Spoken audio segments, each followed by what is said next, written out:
question, of course, is why are there so many of you here tonight when you can be doing any one of a number of things in San Francisco, right? What causes you to be in this classroom? You know, it's got to be 90 degrees in here, right? So what is it, right? And first of all, I just want to make a very important point, because if I gave this presentation even 5 or 6 years ago, the number of women that were starting technology companies was minuscule. And so one of the really cool things I've seen happen in the last 4 or 5 years is it's much more likely for a woman to be a founder or a C-level executive of a technology startup than it's ever been. So it's great to have as many women in the room as we do, and it's great to be able to share examples with you of different women that I've mentored. And I'll come back and talk about these women. They're all working in very, very different areas. But this is no longer a presentation meant for the male side of the room. Okay, it's truly a universal discussion, which I think is great. So before we get started, okay, I don't know how many are in this room, and I don't know how many are downstairs, but I'm a very big believer in practicing what I preach. So I'm here for the entire Module A, right? So this will not be the only chance we get to do this. This will be the first of, I believe, several open sessions. So I don't want to try to do everything at once tonight, right? Let's kind of walk and then run. But that being said, I have, because I speak publicly and literally have about 1,000 slides I can go through. I've got about 8 or 9 presentations teed up. I have some comments I do want to make. I want to demythologize entrepreneurship, okay? The road, you know, when my ancestors came from Italy in 1900, they thought all the roads in America were paved with gold. And I want to make sure that most of you in the room don't believe that the roads in Silicon Valley are paved with gold. I can assure you they are not, okay? So an important part of my message tonight is to make sure that we're in touch with the reality of what it's like to work in Silicon Valley, the good and the bad and the ugly. But that being said, what are some of the major questions that you would like to have me cover? Many of you have come to me and said, Michael, can you take a look at a business plan? I'm thinking about taking a job with a startup. I'm looking to raise money. So I know a lot of you are thinking about a variety of different activities. Some of you are just looking to learn more about entrepreneurship. What are some of the major questions that are in the room tonight that we can address? I know you're not shy. I've been with some of you too long already to know. So who's going to start us off? There's no need to be shy. Come on. What are some of the questions people want to learn about? Here. Okay, please. Yeah, Kenny. Yeah. I was just wondering, with social entrepreneurship gaining steam, how does VCs in Silicon Valley look at it? Okay. Do they actually invest in a technology company that is actually focused on social entrepreneurship, or should they go? All right. So you want to look at more, and again, these pens suck, by the way. See if you got any pens up, because I really wanted to put some of these up. Could someone get me a couple of pens, please, that actually work? But Kenny wants to talk about how VCs in Silicon Valley look at social ventures, okay? And the short answer is, in general, it's a very different class of VC that looks at social ventures. But I'll talk a lot about VCs tonight, for sure. Thank you so much. Thank you. All right. Cool. So, that's much better. So sort of VCs and social ventures, okay? And how they look at social ventures, right? So we'll definitely spend some time on that. Okay, who else? Yeah, please, Olga. Yeah. Can you please say a bit more detail about the Holy Trinity? You mentioned in one of the videos. The Holy Trinity. Strategic marketing. I hope I don't offend anybody religiously, but forgive me, I am from Italy. And I will talk about the Holy Trinity because it has a very specific context, okay? And it's all about, you know, because you're a startup, and I'll go into great detail, I have slides, but your customer is your strategic partner and a key influencer.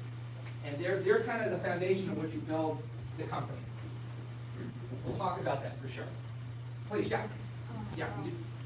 Where does, I wish you can talk about where does the founders and can meet other co-founders? Oh, that's a great question. How do co-founders meet? Okay. Great. What's your name, by the way? Because you're not one of my students, right? No, I'm from the Late arrival, though? a later arrival. Okay. All right. Thank you. Great question. How do you meet co-founders? Okay, cool. Yeah, please. Perhaps both from an entrepreneurship standpoint and from the VC side, what sort of activity and views are there around emerging markets specifically? And do you mean emerging third world markets? Third world market, Africa specific to that, either adopting current technologies or developing new things relevant to those markets. Okay, and we talked a bit about reverse innovation in the class, right? Yeah, exactly. Okay. Okay. All right, I'm going to go this side of the room. Over here. Yes? What are the key challenges from outside that face in this We have about 8 hours. Key challenges, we'll talk about some key challenges, but that is a tough question to answer because it really depends, quite honestly, on the kind of venture, right? What industry, how mature is the industry, what's the competitive intensity of the industry? You know, are you a life sciences entrepreneur? Are you a mobile entrepreneur? So there's a lot of, I'll try to genericize, but I don't want to do it too much. Tom? Yeah? Yeah, I know that you're just coming back from Boston. I just would want to know, have you had any inspiration or influence from somebody? Did you have a valuable lesson maybe in the last few weeks Okay. that you could share with us? Cool, okay. I have to think about that. That's a great question, Tom. So sort of a recent insight or inspiration, Yeah. other than seeing all your beautiful faces tonight? Let me think, I'll sub-process that one. All right, yeah, please. Hi. Welcome. I want to know some insights about if you're going to be an entrepreneur, you need money, but if you are an entrepreneur because you don't have money. The catch-22 question, the infamous catch-22. You know what a catch-22 is? It's a great book, yes, which is, you know, you expect, you can't have a job without experience, but you can't get experience without a job. That's a catch-22. Okay. Catch-22. Okay. And it's Vanessa, right? Yeah. Thank you, Vanessa. Okay. Double M. All right, Vanessa. Okay. All right, Sergio. How interested are VCs when approaching to them with the same idea that's been in the U.S. Okay. and exporting that idea to another country? Okay. All right. Exporting U.S. ideas. Yeah, or any other idea, like not Yeah, reinvent okay. the wheel. I mean, it's one thing. I mean, U.S. VCs care about mostly the U.S. market as a starting point. So they're going to be more interested in finding something like Skype that worked in Europe and they're going to bring it to the States. In general, unless they're, you know, VCs with foreign offices, they'll be less interested in seeing you export. But we'll talk about sort of the whole global VC discussion and what that looks like. All right, yes. I want to understand what are the emerging trends that VCs are looking favorably upon.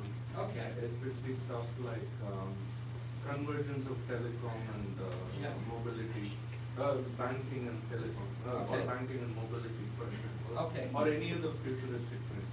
Okay.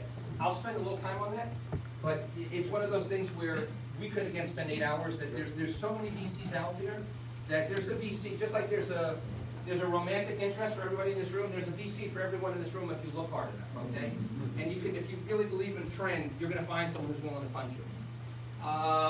Gustavo, Jess, and then Gustavo. Which are the indicators that the venture capital investors or the companies like Silicon Valley see on the startups? Like, which are those indicators in a company that an investor will see? What are the criteria? So what are the criteria that VC will use to evaluate you and decide whether they want to put money into your company? Yeah. Okay. All right. Gonna take a few more questions for now. Then we'll do some stuff, and then maybe we'll take more questions. So Gustavo, VC evaluation criteria. Jess, what do you got? What are some of the valuable resources you think that there are in the Bay Area? Okay.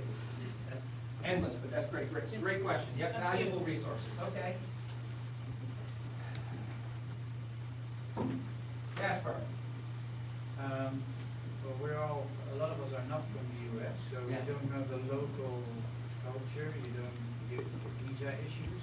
Okay. What would be good tips and tricks for people to get here on an F1 visa to start a business? Yeah, and I'll be very honest with you, that's an area where because it's legal and it's your livelihoods, I'd rather not address that publicly because I don't want to say anything that will mislead you. I'd rather defer that to a good immigration lawyer Because that's just an area where you have to have such a precise understanding, and I just don't keep up to date on that stuff. It's changing. Are there clubs helping people come abroad? We have one accelerator.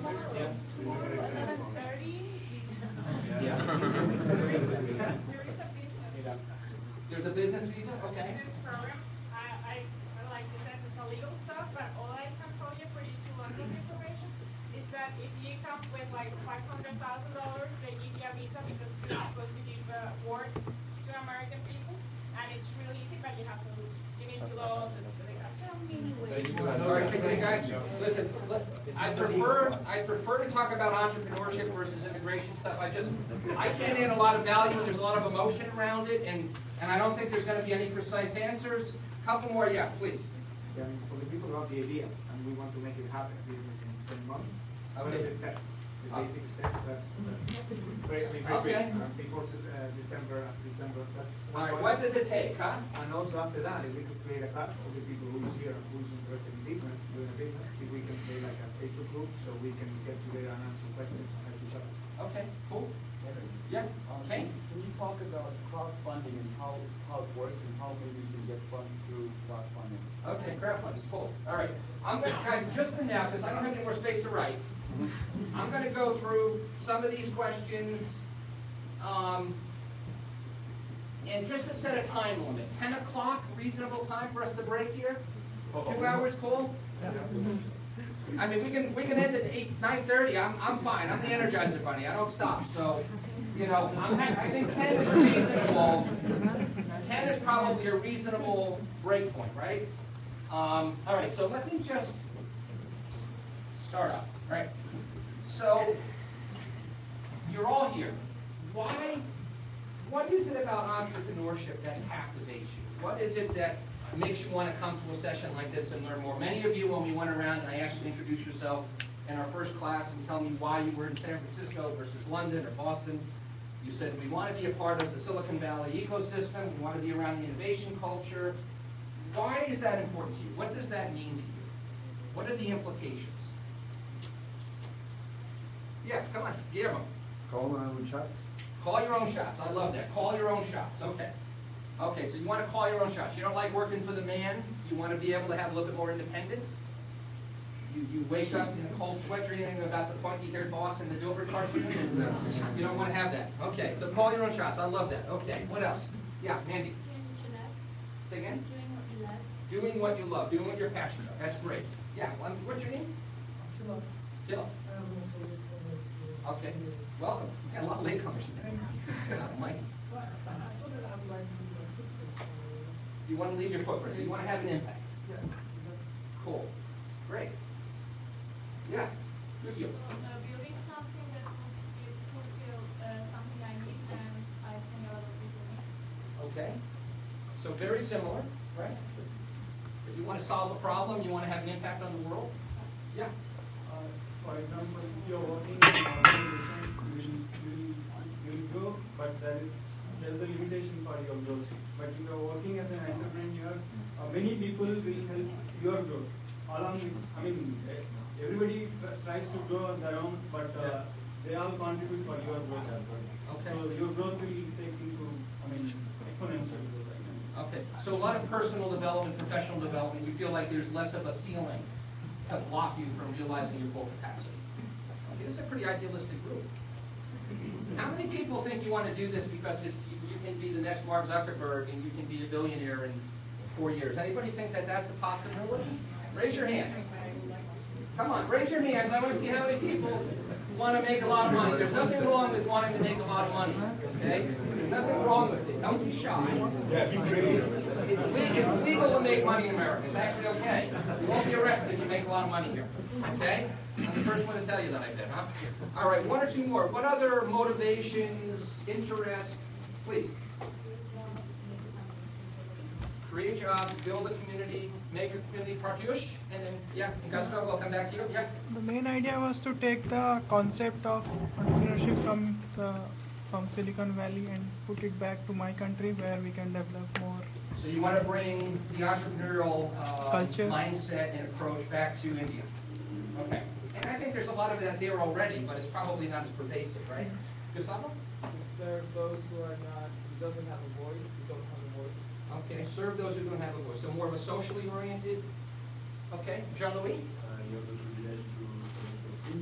It's a privilege to select your team. That's a good one. Within limits. The VCs will have something to say about that. Okay? All right. Anybody else? Anybody think this is just a really idealistic group and you're in the wrong room and you want to go work with Donald Trump? No? Okay. Well, you passed the test, okay? And I'm not saying that you don't want to do this to make money, but if you do this because your primary motivation is to make money, you are doing it for the wrong reasons, okay? And the reason I say that is very simple. It is an emotional roller coaster ride, okay? You have some days where you feel like you're on top of the world, and you have some days where you want to jump off the Golden Gate Bridge. Sometimes even within the same hour, okay? And I'm not joking about that. It is such an extraordinarily high beta existence that if you do not have the ability to tolerate incredible change, frustration, if you get frustrated where you see obstacles that get in your path and you just are thinking, what am I doing? Why am I doing this? You've got to have an incredibly high capacity for ambiguity, okay? You've got to be very willing to know that you have no idea what tomorrow will bring. And rather than let that paralyze you, you let that energize you, right? If you need stability, if you need an incredibly highly predictable lifestyle, you should go home right now and watch a football game, okay? Because this is not the place for you.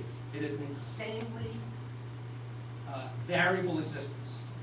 Now, I want to talk about what I think is the ethos of an entrepreneur who embodies everything that I believe is required. So this gentleman, Chad Monroe, I'm on the board of his company. Chad has been working on this venture called Halifax Biomedical for about 15 years.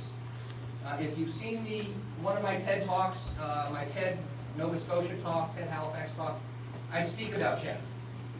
Chad is a biomedical engineer. He went to work in Switzerland.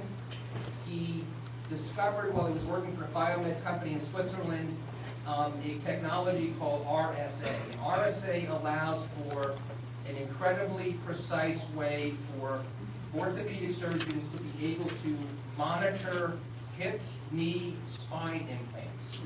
Now, for those of you who follow the industry, one of the most incredibly irresponsible industries I've run into a long time is the orthopedic industry, where they're doing all of these implants, right? And all of these products are failing in people, causing insane amounts of pain and suffering, okay?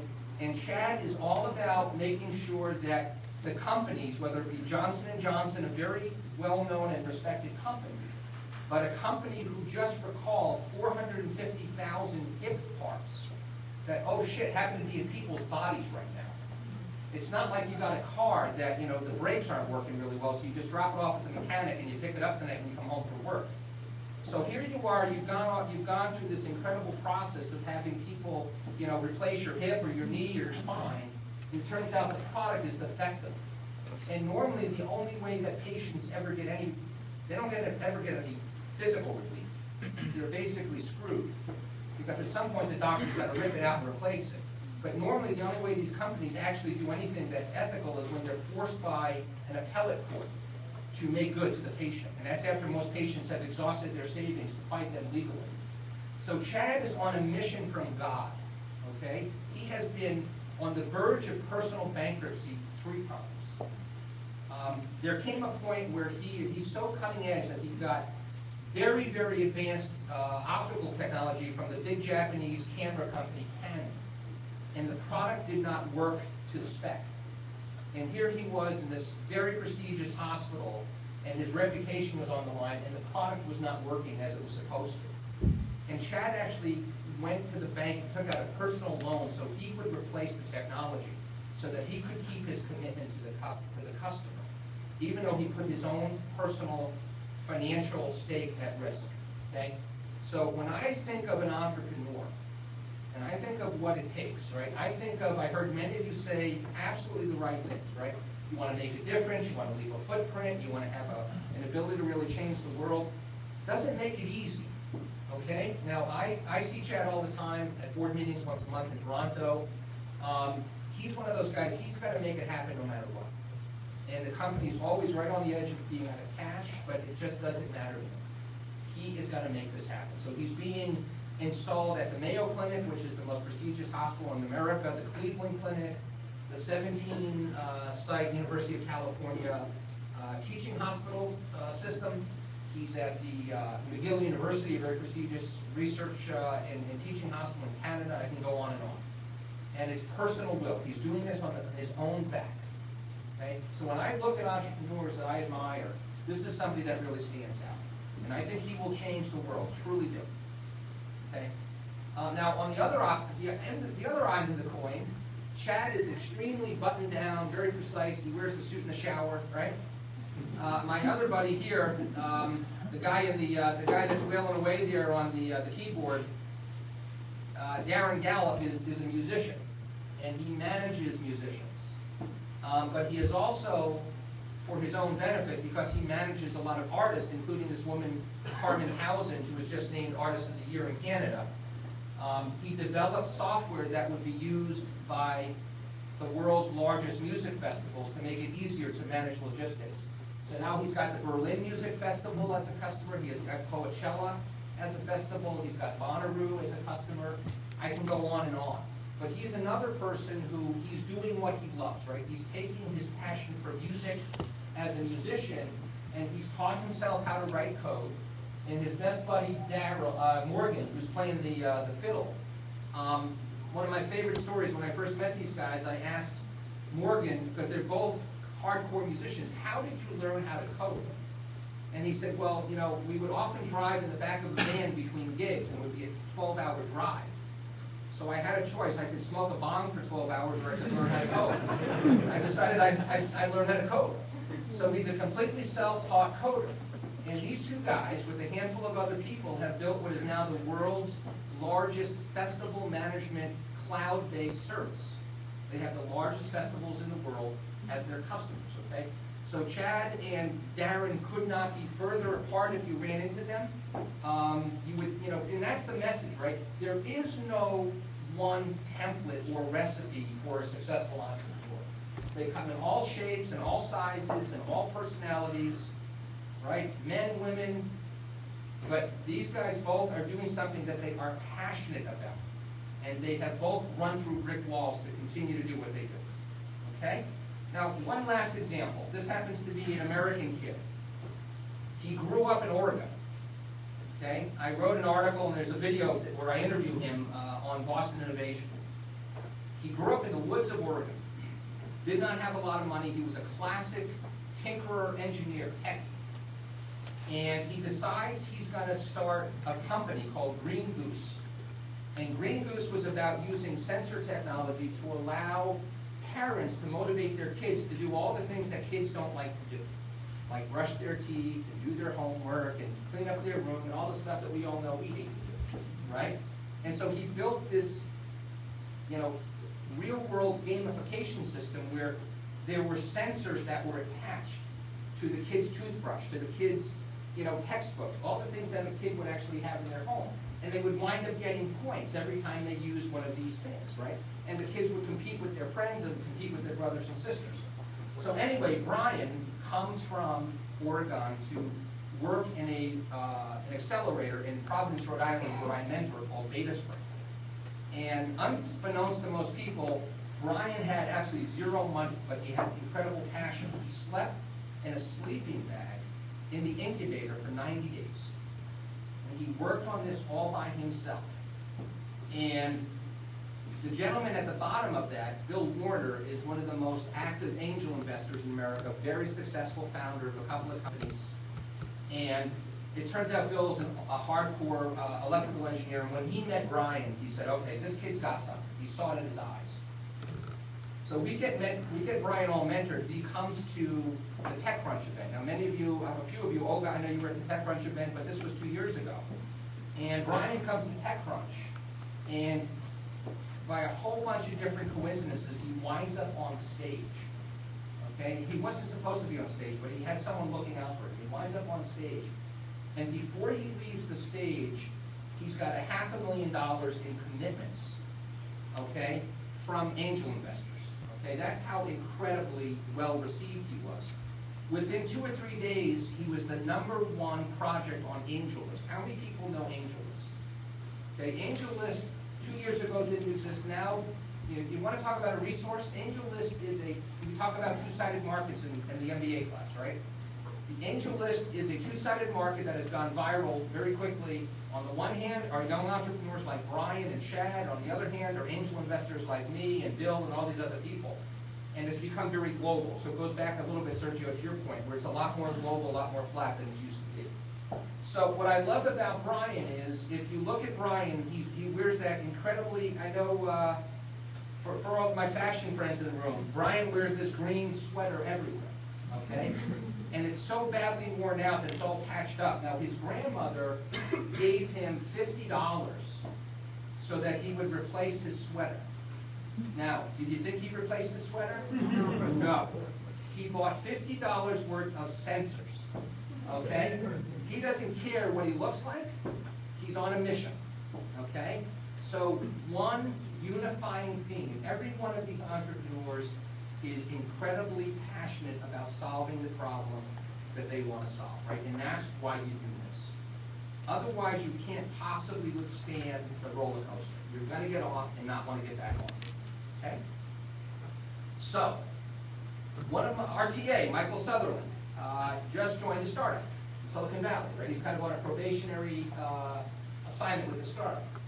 And wouldn't you know that he got a taste of the real Silicon Valley his very first weekend. And the weekend taste was all hands on deck. We're working all weekend, okay? Now, I have been a part of many startups where we have put a moratorium on vacations, okay? Now, that may seem cruel and unusual, but I promise you it's anything but unusual in Silicon Valley, okay? So we basically told every employee, there will be no vacations. You will work 7 days a week. You will work evenings. We will feed you in the evenings, and we will feed you on the weekends, but you're working until we tell you not to, okay? Now, you think that's unusual? No. Okay? It's not unusual. There are a lot of young entrepreneurs sleeping in sleeping bags in their cubes in Silicon Valley. It is a part of the ethos, okay? It's about being first. And for those of you who don't think that's cool, this is not where you want to be. But this is a fairly common experience. And I can tell you it's been in every major startup that's ever made it. It's just the work ethic of Silicon Valley. Okay? So, a lot of you guys got it right, okay? I mean, it's all about saying, why can't something be done and being the one? That's what Chad's doing, that's what Brian's doing, that's what Darren is doing, and that's what many of you have communicated. That's what we believe to be true, right? But what I would say is that, so now I want to just go through a few slides and we're going to start to attack some of these questions, okay? Now, the thing that I come to realize at Hult is, because I speak English and not all of you speak English as a first language, and I come from New York, so I speak quickly, that not everything I say is assimilated. So if I don't say something that makes sense, stop me, okay?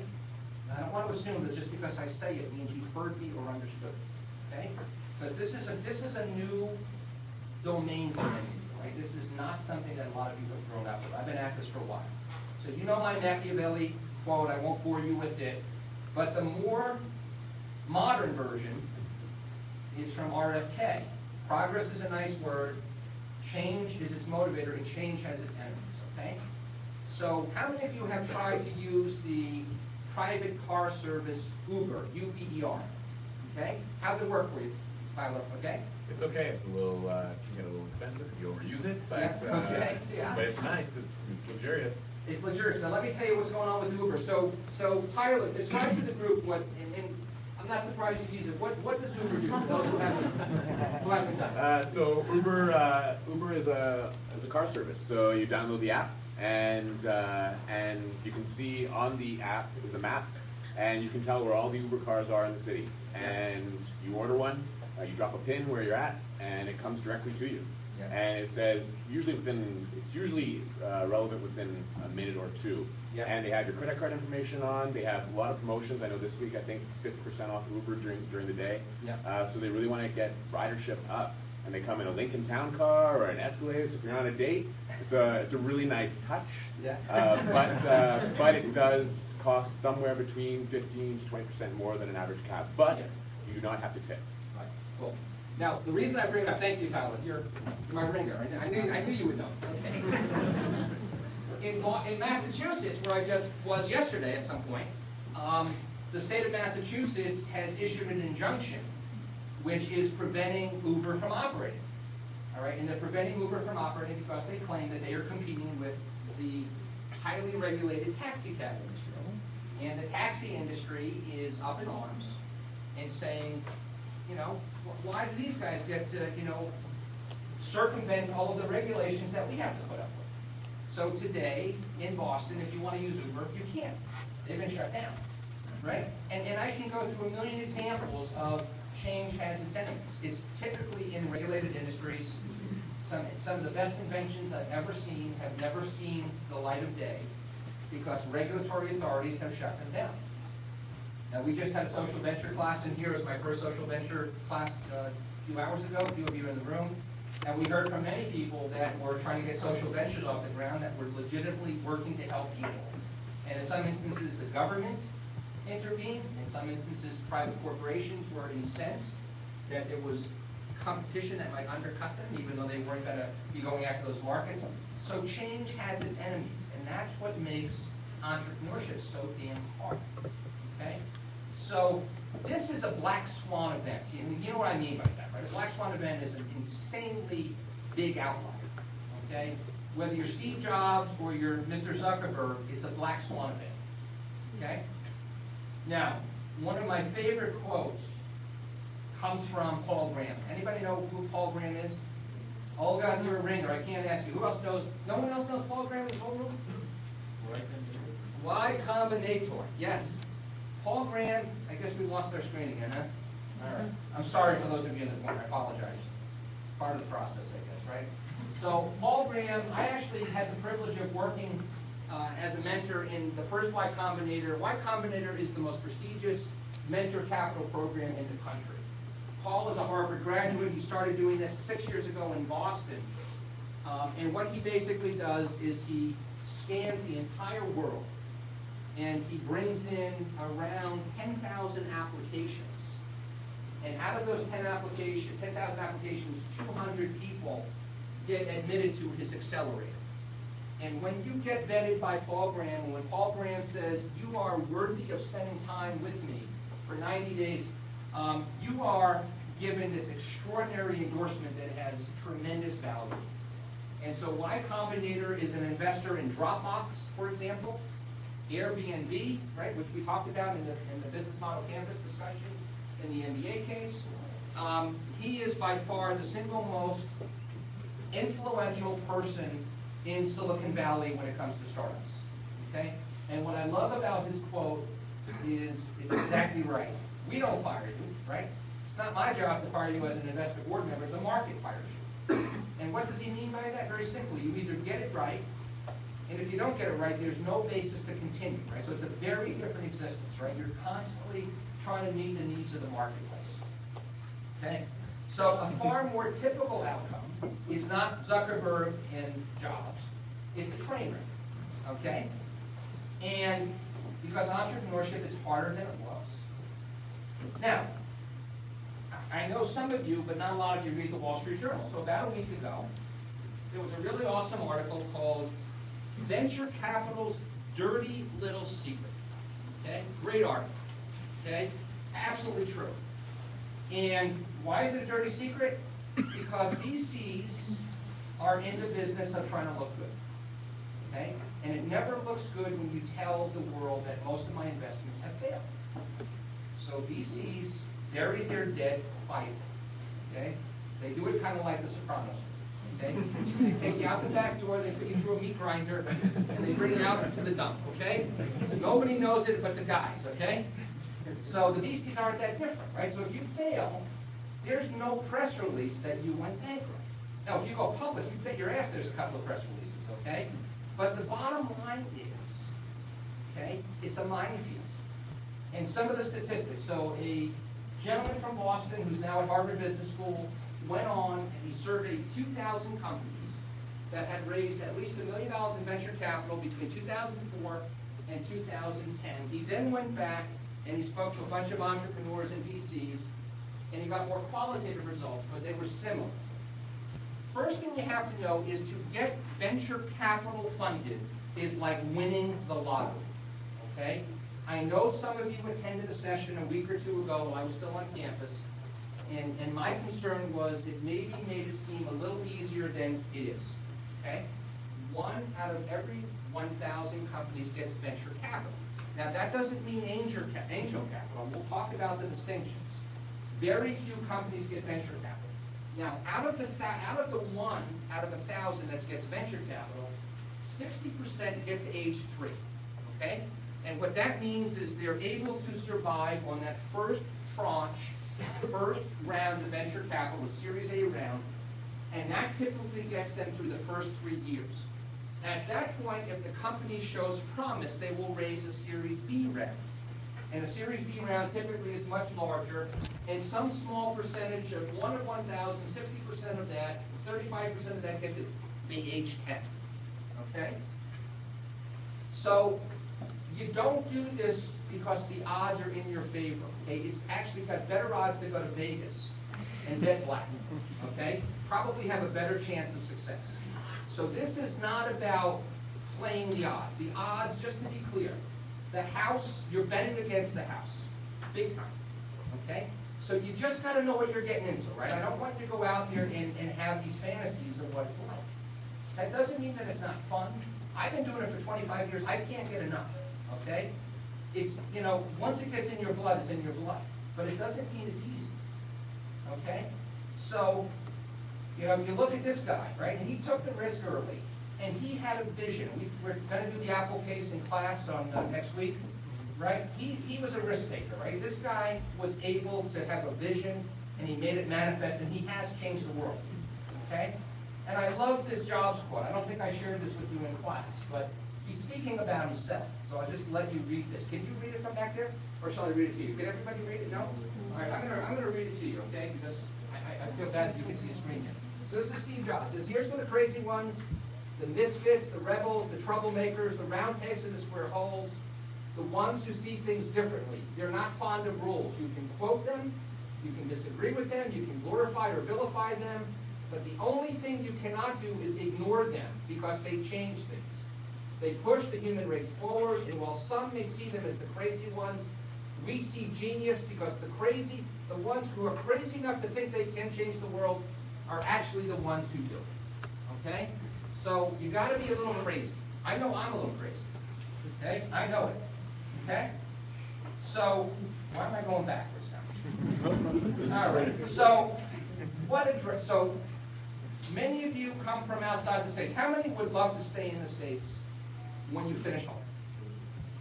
How many people want to do what Prof said, and they want to bring your knowledge, your wisdom, your context back to your home countries and take advantage of it there? Okay.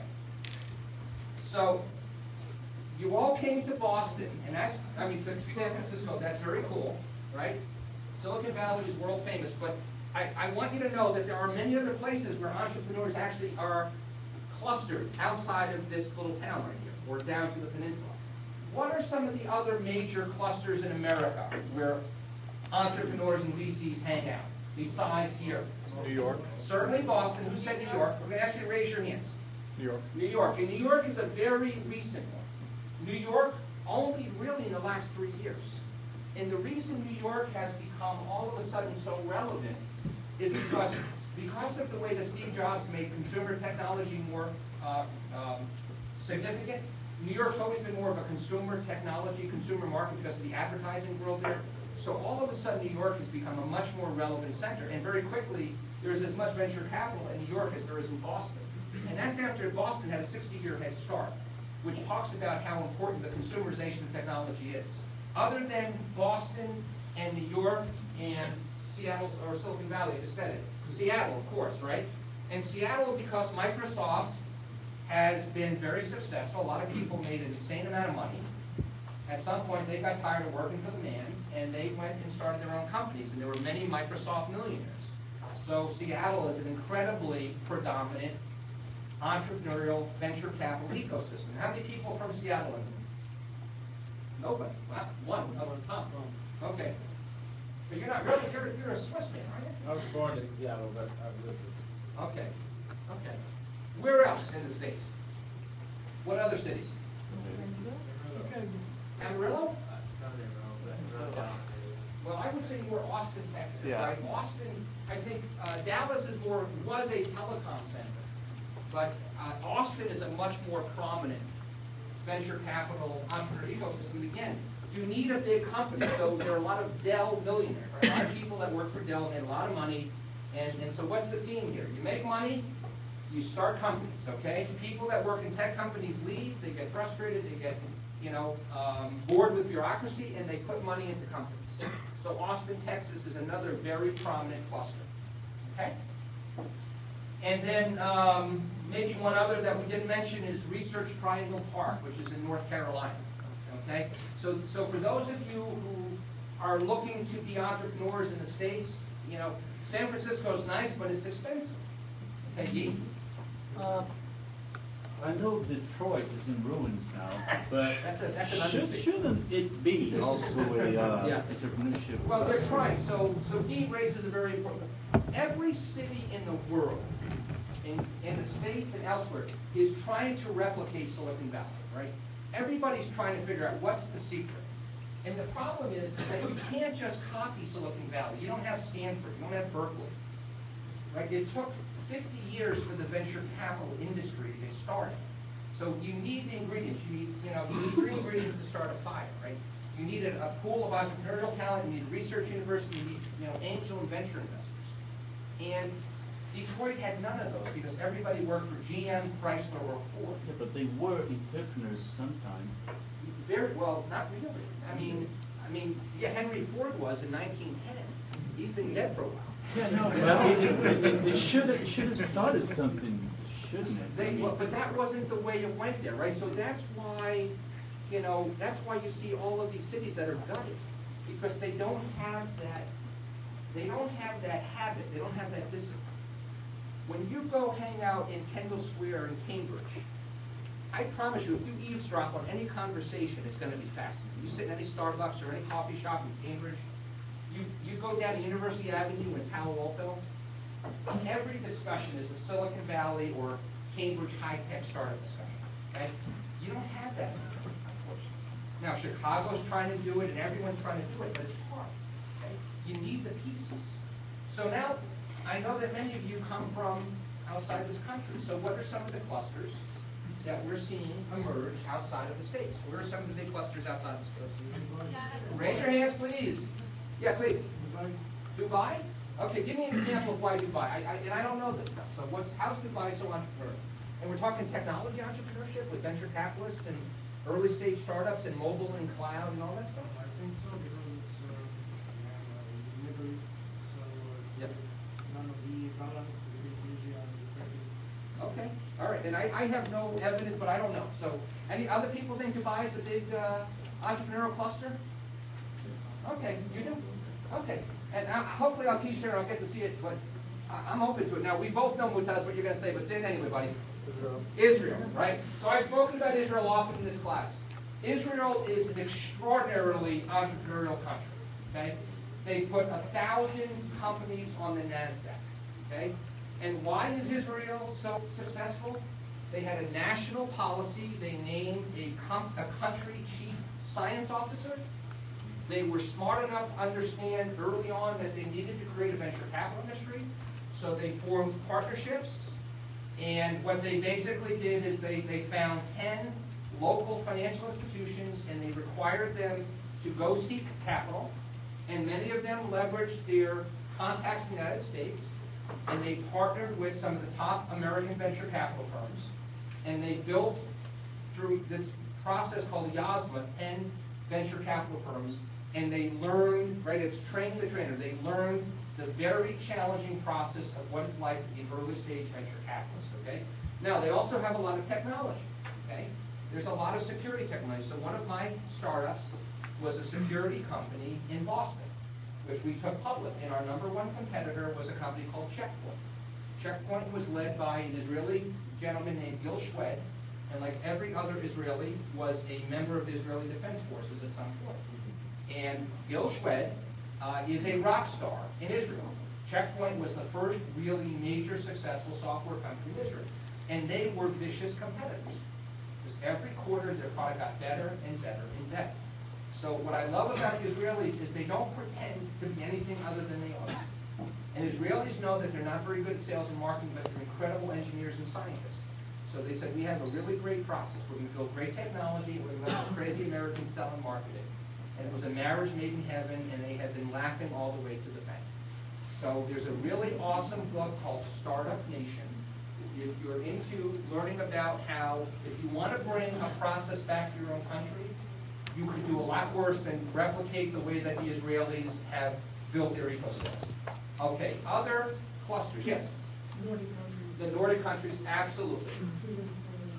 Yeah, and Helsinki is an especially productive cluster because of the Nokia phenomenon, right? And of course, a lot of people now need to create new jobs. So yeah, I spend a lot of time in Scandinavia, and there's a lot going on there, especially in the mobile space. Absolutely. Where else? Yeah. Shanghai. Shanghai? Yeah. Okay. But how about Shenzhen or other places? Is Shanghai the real entrepreneurial center? Based on my view, I thought Okay. a lot of government incentives come to, they directly force the bank to giving out VC to the early stage entrepreneur. Okay, that's great. Yeah, please, yeah. Yeah. Calgary, Canada. Yeah, and I would say Vancouver maybe more. Vancouver Toronto. probably more than any other. Vancouver and Toronto. Yes. The two big Canadian clusters, I would say. Yeah. One more, yeah, over here. Berlin absolutely has become a massive web hangout, right? All of a sudden, Berlin's become a really major cluster. Yeah. In China, there are 4 places. 4? Okay. Which is the center of technical entrepreneurship. Yeah. Beijing is the general projects. Okay. Where this are. And Shanghai is around finance. And Shenzhen is it's a mix. And also the new coming up is Chengdu. And because in West, programs are very cheap. Okay, So yeah. a lot of companies are moving towards there. And also Apple, Foxconn just set up a biggest factory in Chengdu. Yeah. And because of the manpower Right. are cheap. So there are a lot of mobile-oriented entrepreneurs. They are there for Android apps and Okay. iPhones. Cool, thank you. All right, so listen, you've been hearing me speak for almost an hour. I'm going to rest my voice for a minute. I'm going to show a video. Now, let me tell you about this video, okay? So I mentor in a lot of programs. One of them is called Techstars, okay? And you're going to see a presentation by a group of entrepreneurs like Darren are in the music industry, okay? And the name of this company is called Next Big Sound, okay? Now, Techstars is second to Y Combinator. It's a very prestigious accelerator. They're in Seattle, they're in Boulder, Colorado, they're in Boston, they're in New York City. Okay, and when you go through either the Techstars or the Y Combinator program, when you graduate, you get a $150,000 investment as you walk out. Okay, after getting intensively mentored for 90 days. So what we have is in all these mentor capital programs, entrepreneurs go through a very, very competitive selection process. And they get 90 days of intensive mentoring, and at the very end of that process, they have what is called Demo Day. Now, Demo Day is when they have to demonstrate what they've done, how they spent their summer vacation, okay? And in the room are sometimes up to 1,000 investors.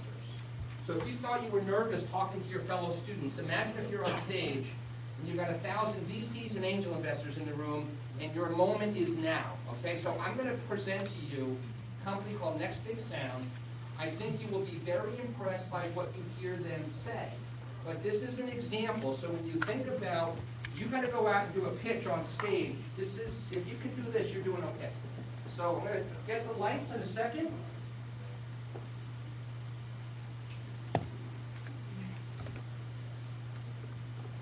Got a lot of screens open. Okay.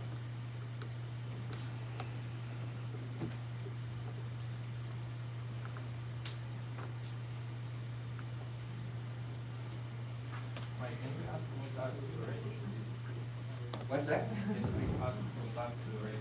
Well, we can ask Wataz. You want to try one more time, Wataz? I mean, it's gonna. How long did it last time? It lasted for like, what, 10 minutes maybe? Okay, yeah. We'll go one more shot. Okay? Oh my God. Okay. You're like a, he's like a healer, this guy. We'll try one more time, huh? We're just gonna basically just reboot it. Yeah. Yeah, it's working. We need to replace the name. We'll show the name. Right.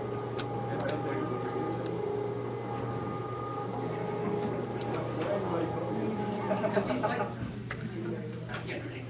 That's what he's the man. I was an entrepreneur in Broken many of those, right? Why you say was it? Well, the reason going down. Sorry? The reason going down?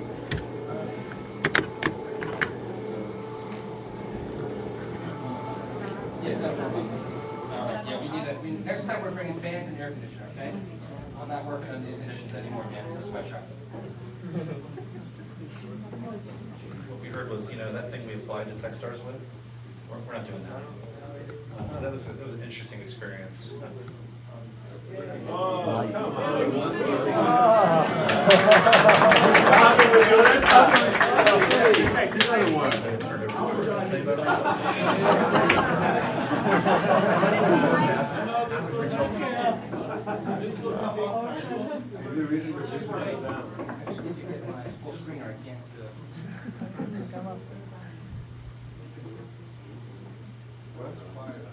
Can you dim the lights? Yeah, it's coming up. It's coming up.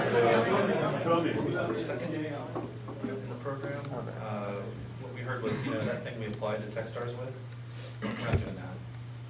So that was an interesting experience. They basically morphed their idea pretty significantly on the second day. We told them that was fine, and we had really invested in them. And I think you'll agree that what they pivoted to, still in the same industry in music, is pretty interesting. So Alex will tell you about the next big sound. Mic check. My name is Alex White, and I'm the CEO of Next Big Sound. I'm here with my partners David, Samir, and Walter. Next Big Sound is online music analytics and insights. We measure the growth and popularity of bands across the major web properties and sell actionable insights around this data to band managers and other industry professionals. We all know the music industry is in a state of unprecedented change. The old equation of pushing record sales through radio spins and traditional media is broken, yet the industry continues to rely on reports of these numbers as the basis for their decisions. I lived this firsthand when I worked at Universal Records, the biggest label in the world. I've also seen what the industry of tomorrow looks like, where success is based on marketing and direct engagement with fans. This past fall, I went on a nationwide tour with an awesome up-and-coming band, and none of the statistics we cared about were reported anywhere. We built and maintained every single one of these profile pages, and I knew that if only I could get an accurate picture of the band's entire online presence, I'd be able to make more efficient marketing decisions and increase our sales. The statistics we cared about were things like week-to-week changes in plays, views, fans, mentions, and a couple of other key metrics.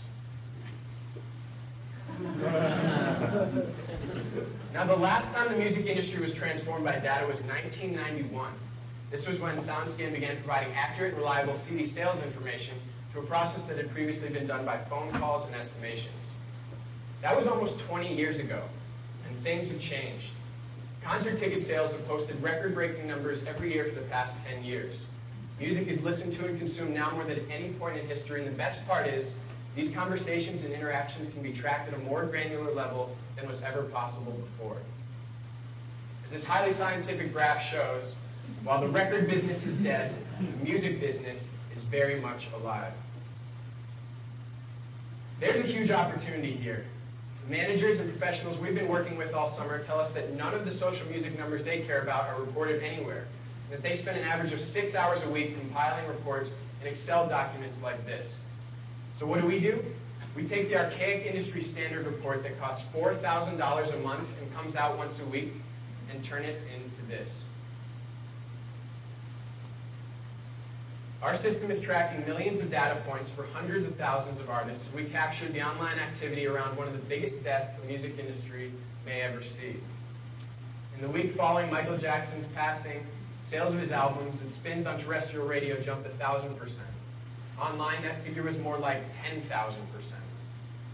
While this is a powerful example of our reporting capabilities, I want to share with you some examples of how artists in the industry are using data from Next Big Sound to answer the questions that they face every day. We've been working with Jason Mraz's management company all summer, and they need to know where they should be promoting his latest record and his current tour he's on. So if we zoom in to the network breakdown, it seems like they've been neglecting MySpace a little bit, and they should maybe be spending more time interacting with the friends and adding comments and engaging on the site, right? Wrong. You look at the gender and age breakdown, you can see that his fans are females between the ages of 25 and 34. These people aren't on MySpace, they're on Facebook, and that's where he should be spending his time and money. Another artist we've been working with this summer is Chester French. When they pull up this graph, they have the same questions you or I do. What caused those 3 giant bumps in activity in their online presence? And we can tell them by overlaying concerts and press mentions on top of this basic data. You see the third peak was due to New York Times press mention. But now they have a decision to make. They have 2 competing offers on the same night for the same advance, one in Houston and one in San Francisco. They need to know where they will sell more tickets. And we can tell them by zooming in on geographic information and showing them their top city is San Francisco. We can also show them the top trending topics among their specific Twitter followers to give them material to use on stage to better connect with their fans. Now, we've just showed you 2 examples of how artists in the industry are using data from Next Big Sound to allocate their marketing resources and increase their sales. Our goal, anytime a decision is made by anyone in the music industry, we want them to consult data from Next Big Sound first. And this is how we'll build our business. Anyone can search and compare artists and sign up to receive free weekly email reports, and we make our money selling context and recommendations around this data in the form of recurring subscription accounts. Some of these paid offerings include things we showed you in the demo, such as overlaying concert and press mentions and geographic and demographic information, as well as things we didn't get to, such as song-level detail, custom report generation, identifying key influencers in the music ecosystem, popularity, and trend analysis. To be clear, people in the music industry have not seen data visualized like this before. And it's funny, the first time we show these graphs to anyone, they always have the same reaction. They point to the highest peak in internet activity and ask us what happened there. We can tell them what happened there and give them the tools. By telling them what happened there and giving them the tools to repeat that, we're confident we can funnel a high percentage of the free account holders to paid subscriptions. Professionals in the music industry are already accustomed to paying for intelligence. Concert ticket sales, to give you some ballpark numbers, concert ticket sales data cost $1,000 a year from companies like Polestar and Celebrity Access, and SoundScan charges $48,000 annually at the enterprise level. Our pricing model will reflect the size of the entity we're dealing with and be able to hit price points accordingly, whether it's an individual band manager with 5 bands under management, all the way up to the biggest labels and distributors in the world. Now, whether it's sites like Pandora, iLike, or Topspin, there's all these different business models emerging and capital from investors flooding in to support this innovation. At this point, the only thing we can be sure of is more change. Next Big Sound is positioned to deliver to artists in the industry what they will always need most: quantifiable data and advice to better understand the metrics that drive their business and connect directly with their fans. Our team.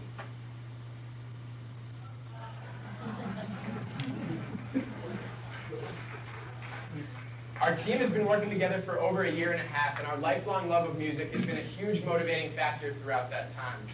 We do everything completely in-house. David's responsible for product and design, Samir's in charge of technology, and Walter's our lead engineer. We also have direct experience in the performing, managing, booking, promoting, and discovery of artists, as well as deep connections within the music industry as well. The bottom line is we listen, we work efficiently, and we are cheap to keep alive. Since coming to Techstars, we've been able to integrate with 6 major services, started tracking approximately 500,000 artists, and recorded 130 million points of data. We launched in private beta on July 26th, and in less than 2 weeks have over 100 industry subscribers piloting our software, including individuals at every major record label, at venues, promotion companies, artist agencies, and a bunch of others. And keep in mind, these aren't interns we're talking to. In every case, they're vice presidents and senior vice presidents of strategy, digital strategy, technology, marketing, and sales.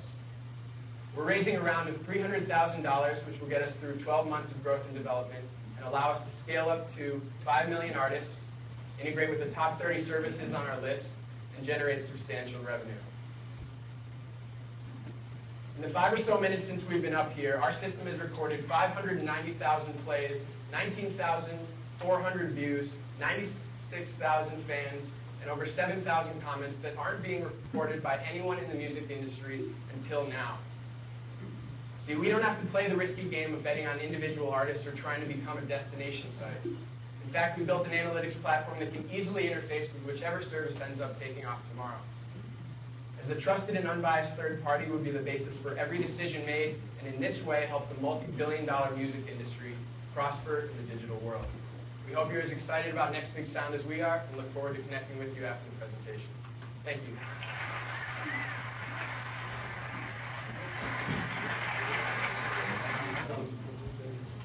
So, when I spent the first 2 weeks with you talking about how important presentations are, okay? That was a 5-minute presentation, right? Now you're going to do, for my MBAs, you're going to do your Apple case. It's a 5-minute presentation, right? 6 minutes maybe, right? See how much data they got across in 5-6 minutes, right? So that's the bar that you have to be able to live up to. Not in my class, no. But for those of you who want to go raise money that are going to get in front of investors, that's the level of confidence, that's the level of insight, that's the level of focus that you need to bring to your venture. Because you're going to be competing with people like him and his team that know everything there is to know about the music industry. You're going to compete with Chad, and he knows everything that you need to know about the orthopedic implant industry, right? So your ability to succeed depends on your ability to bring the right team. So we talked about the team, John Louis, right? So he put together a pretty compelling team, right? All of these guys, every element of the music industry, they nailed, right? And they had incredible credibility when they were able to make that presentation. So I just want to hold it up as an example of what would be expected from you. And I think I shared with many of you that I am now seeing 15 and 16-year-old kids through high young entrepreneurs and all of these programs that we're doing younger and younger entrepreneurial mentoring are getting on stage. They may not be as good as that, but they're pretty damn close. So this is an area where all of you, as I've talked about in class, you need to really get more comfortable as you get in front of a large group. Okay? So let me start to try to go through some of these questions. Co-founders. Where do co-founders meet? Daniel. I want to introduce Daniel Brodovich, who was MBA from last year. MBA. So Daniel took my new business ventures class last year in Boston. Daniel is pursuing a very, I think, a gorgeous idea that he's got a lot of passion about. You remember when our friend from, oh my God, it's now called Hult Connect. But remember the story that he told in class about how he met his co-founder? Remember that one? Oh, there are so many good stories. All right. So, I won't put you. So I had 30 guest speakers come in 10 classes. But one of the speakers talked about, because I know a lot of you are engineers, but many of you are not, right? So if you're going to build a software company or technology company, you need a technical co-founder, right? And so in this instance, the entrepreneur who was the developer of what you now know as Hult Connect, okay, which is the mobile app that all Hult alumni, I believe you all have it as well, right? It's an iPhone. No, you don't have it yet? You will get it, I guess, when you graduate. But the entrepreneur that created Hult Connect, I mentored, he is a Techstars graduate. So he came in and spoke to the class very early on. And he talked about the fact that he would go to many, many different events, right? Because the only way that you meet co-founders is you have to put out there in the community what you're looking for. So if you're a commercially oriented founder and you're looking for a technology oriented founder, you better go start hanging out at places where technology founders hang out. If you're a technology founder and you're looking for commercial people, you better start hanging out where commercial people hang out. So, of course, and it's going to go back to Jessica's question because it's all related, right? Every night from Berkeley through San Francisco all the way down through Sunnyvale, Santa Clara, San Jose, Menlo Park, you name it, there are events going on. They're going on in the conference rooms of law firms, all the law firms that are trying to make money off entrepreneurs, all the accounting firms. I talk about Tide often in this classroom. Tide is running events all the time. A lot of venture capital firms are hosting receptions at their offices. A lot of accelerators are hosting events. Plug and Play, for example, is a big accelerator that has 300 companies. There's stuff going on every single night. So a lot of it depends on what you want to do, right? So yeah, last night in Boston, they had Mobile Monday. Once a month in Boston on Monday night, they have Mobile Monday. So if you're an entrepreneur that wants to build a mobile app or has any kind of interest in the mobile industry, you better be at Mobile Monday, okay? Every Thursday night, once a month on Thursday nights in Boston, they have what they call Web, W-E-B, Web Innovation, okay? And it is sponsored by a venture capital. So if you want to be a web entrepreneur in Boston, you've got to go to Web Inno. They have all the same types of things going on here, okay? And the only thing I can tell you is you need to get online, and you need to look at the San Jose Mercury News, and you need to look at the San Francisco Chronicle. Yeah, with us? Yeah, there's this Berkeley, Yep. 2012. Yep. I think it's a good place to connect with people, and it's going to be at Berkeley University. Okay, who's this one? It's called Play 2012. Okay. Some people are going, so. Yeah. It's an event, right? But it's again, an event, and it's talking about new technologies and mobile apps. So yeah, but that is one example of what could be 1,000 of those, right? So you don't have that kind of time, right? So you gotta pick and choose. So a lot of it comes down to knowing what you want to do, knowing what's important to you. There are special interest groups, SIGs, SIGs. So you're looking for special interest groups around the technologies that you care about. And rather than just go to a lot of general events, you've got to find those events that are very focused on what you want to do. The more focused you are, the quicker you're going to find a colleague or a co-founder or a team, right? It's very different than just sort of going out and networking for the sake of networking. Some of you I know who have talked to me, you're hell-bent on getting a business started before you leave here, and you know what you want to do. So if you know what you want to do, don't waste any time mucking around. Go into the communities that you care about, and start networking. Ken, I'm going to come back to yours, okay? I'm going to talk about venture capital because I have a really fun video, which is what we're going to wrap up with. And I think you'll get a kick out of it. It's one of the first times venture capitalists are willing to poke fun at themselves. And it's about a 6-minute video I think you'll like, so I'm going to hold off on those. I'm going to go back. So the thing that you have to understand is a lot of you come from outside the United States, okay? A long time ago, there was a rule of thumb. Venture capitalists would say, I will not invest in any company that I cannot drive to, okay? Because the thing that you have to understand is when you are in early stage venture capital, investors are taking insane risk. They're getting you, maybe one other person, and a PowerPoint idea, and maybe some level of proof in the marketplace. But early stage investors need to be deeply involved in strategy, okay? They insist on it, and you should insist on it too, right? A part of their value is that they're going to help you because of their perspective and their experience. They're going to help you think through the challenges that you have. So they need to be an active part of your team, right? They're board members, but they're way more than board members. So it used to be that VCs would only invest in companies that were in the neighborhood, literally. So Boston VCs would only invest in Boston companies, Silicon Valley VCs, Silicon Valley, and believe it or not, even San Francisco VCs like at Palo Alto's people. They had many opportunities just in their own backyard. That has changed. And it's changed primarily in that remember, there's not a very active venture capital community outside of Boston and Silicon Valley. Okay? There's a relatively small community in Austin, there's a relatively small community in Seattle, and there's a growing community in New York. But most of the country doesn't have venture capitalists. If you leave the United States, with the exception of Israel, maybe a few in London, a little bit in Scandinavia, maybe a few now in Berlin, it's a very, very limited industry, okay? And let me be very clear.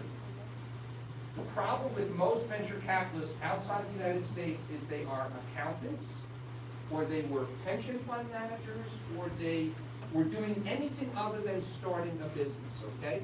The only venture capitalists that you want investing in your company were entrepreneurs themselves. And so here you are, on the one hand, in America, you have VCs that all started companies successfully. What I see in a lot of other countries is the VCs have never built a business before. And because they don't understand entrepreneurship, they try to manage these companies in the way they can manage large corporations. And they actually, not only do they not help the companies, they kill them. Okay? And that's where the world needs to catch up. So I'm going to read an article from the Financial Times from this weekend. Okay? Forget the talkers and listen to the doers. Great article, perfect timing. Perhaps it is time to take back the word entrepreneur. In the past few years, an army of academics, politicians, think tanks, and consultants have created a frantic merry-go-round of conferences, summits, workshops, and festivals devoted to entrepreneurship. There they hold incessant debates, panels, and talks about what can be done to create more entrepreneurs. For example, I was last week invited to the grandly named World Entrepreneurship Forum to be held over 4 days next month in Lyon. Apparently, those attending would, quote-unquote, hear the opinions of the world's leading entrepreneurial figures. I checked who was speaking at this amazing sounding event, and almost all of those listed were academics or politicians. None of them a leading figure in their field. The problem with such experts talking about startups is that it is a little bit like virgins giving sex education lessons. They have never actually done it. Okay? And at the heart of it, business is not about theory or white papers or even articles such as this one. It is about getting out there in the marketplace and selling your idea to customers, to partners, to recruiters, suppliers, and investors. Okay? And so the problem is, when you leave Silicon Valley or you leave Boston, a lot of discussion is happening with people that have never done this before. And so the important point about investing is American investors today are scanning the world. They will take an investment from anywhere. Okay? Just like you want to see the best football players on the field in Europe, you want to see the best hockey players on the ice, doesn't matter, or the NBA basketball, you want the best players regardless of what country they come from. American investors care about one thing, making money, okay? And if you come from outside the States and you can give the boys from Next Big Sound a run for their money, come on in, okay? So there is no obstacle to being invested in by a U.S. investor if you're looking to plant your flag here in the States. A significant number of the tech stars and the Y Combinator entrepreneurs come from outside the United States. But you do not get a hall pass for, English is not your first language, or you haven't been here before. When you get here, you have to act and perform as if you've been here forever, okay? So they expect you to be every bit the equal of the American entrepreneurs that you're going to be competing with. But if you are competing at that level, they will invest in you, but they're going to expect that you're going to set your headquarters up here. More than likely set up a U.S. corporation, and they're going to take a controlling interest in your company, they're going to take a seat on your board, and they're going to have a very, very important say in what you do. So I want to go back to the people that said we want to call your own shots. Nobody, including the President of the United States, calls his own shots, okay? So why would any of us think we can call our own shots? Now, of course, within reason, you can call your own shots.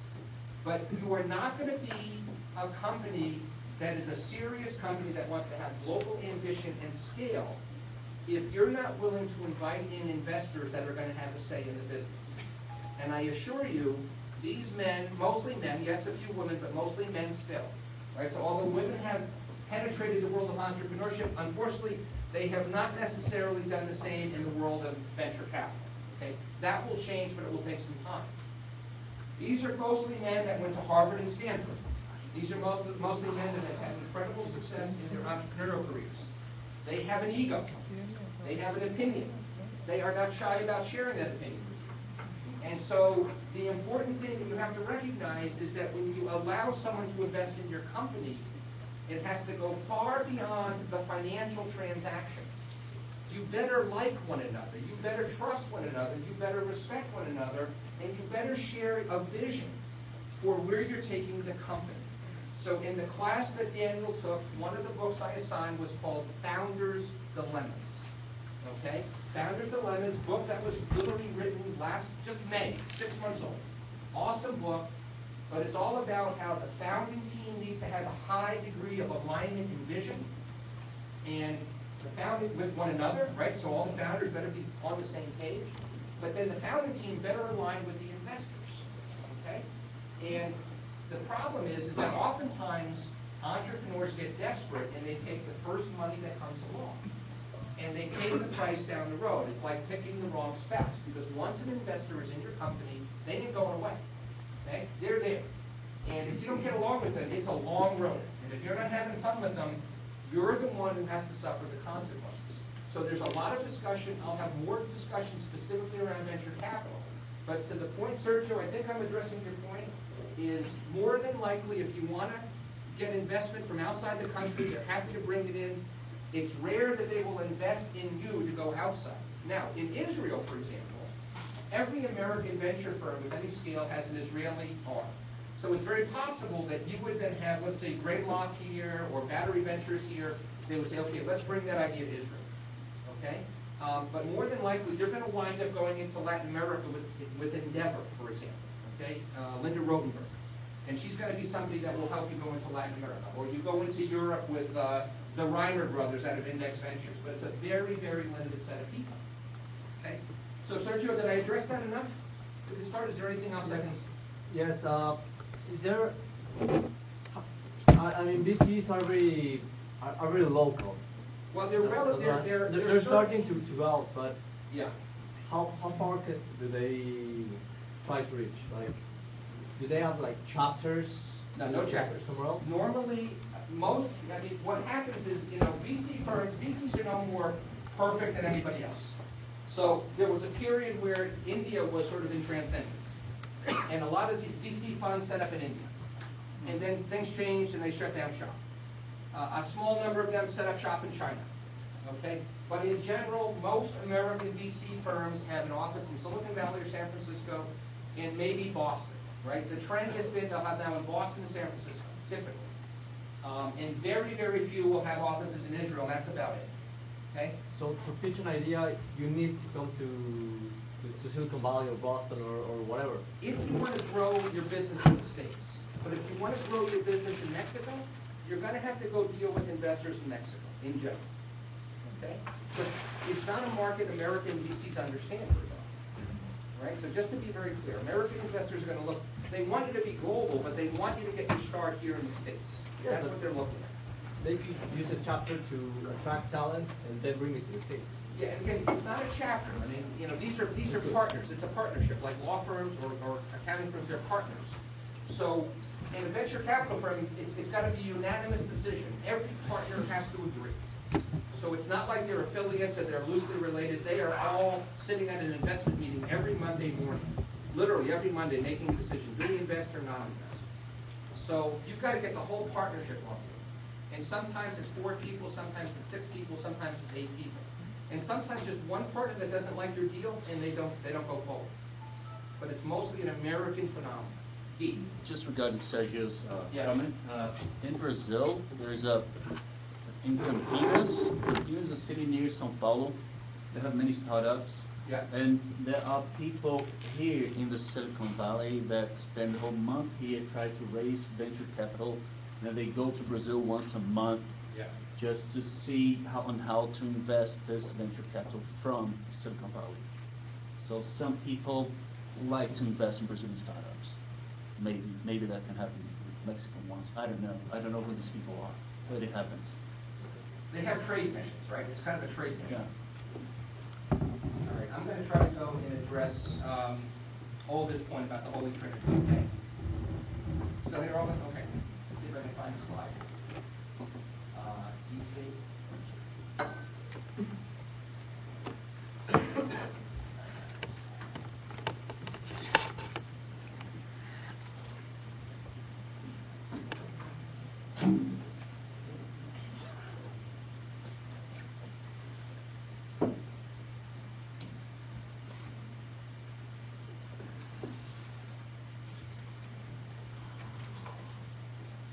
Okay. So forgive the reference to Catholicism, okay? Not my intent. But it's a way to make a point. So when you are a startup, you typically have no brand. You have very limited resources. And so here you are, you're making phone calls. Nobody knows who you are. Nobody knows what you do. Nobody has to return your phone calls, okay? So it goes back to the catch-22 question, I think, that you asked, Vanessa? Yeah.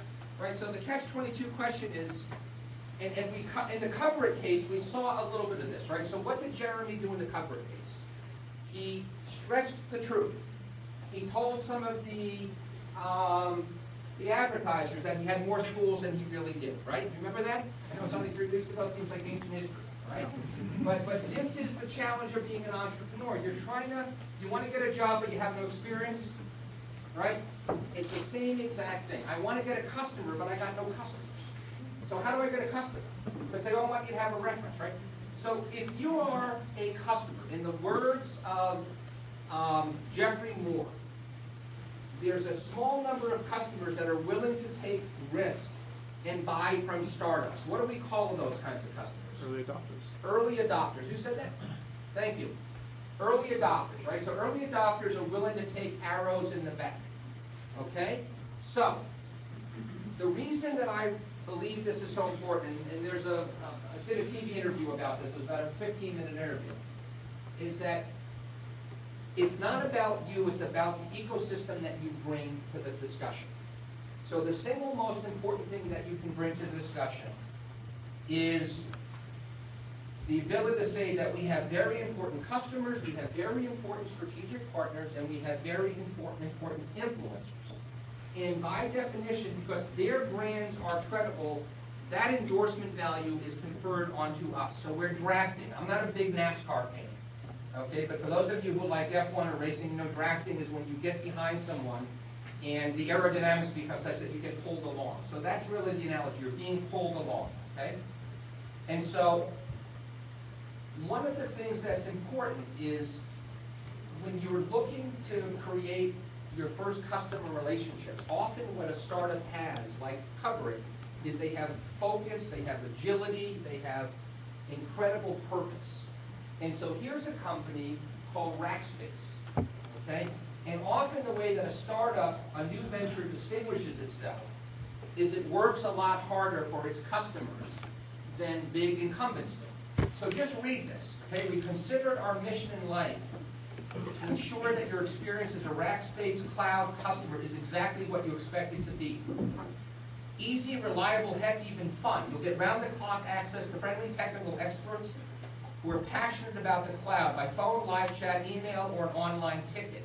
Now, in most companies that say that, it's pure and utter bullshit, okay? Most companies, that is a cliche.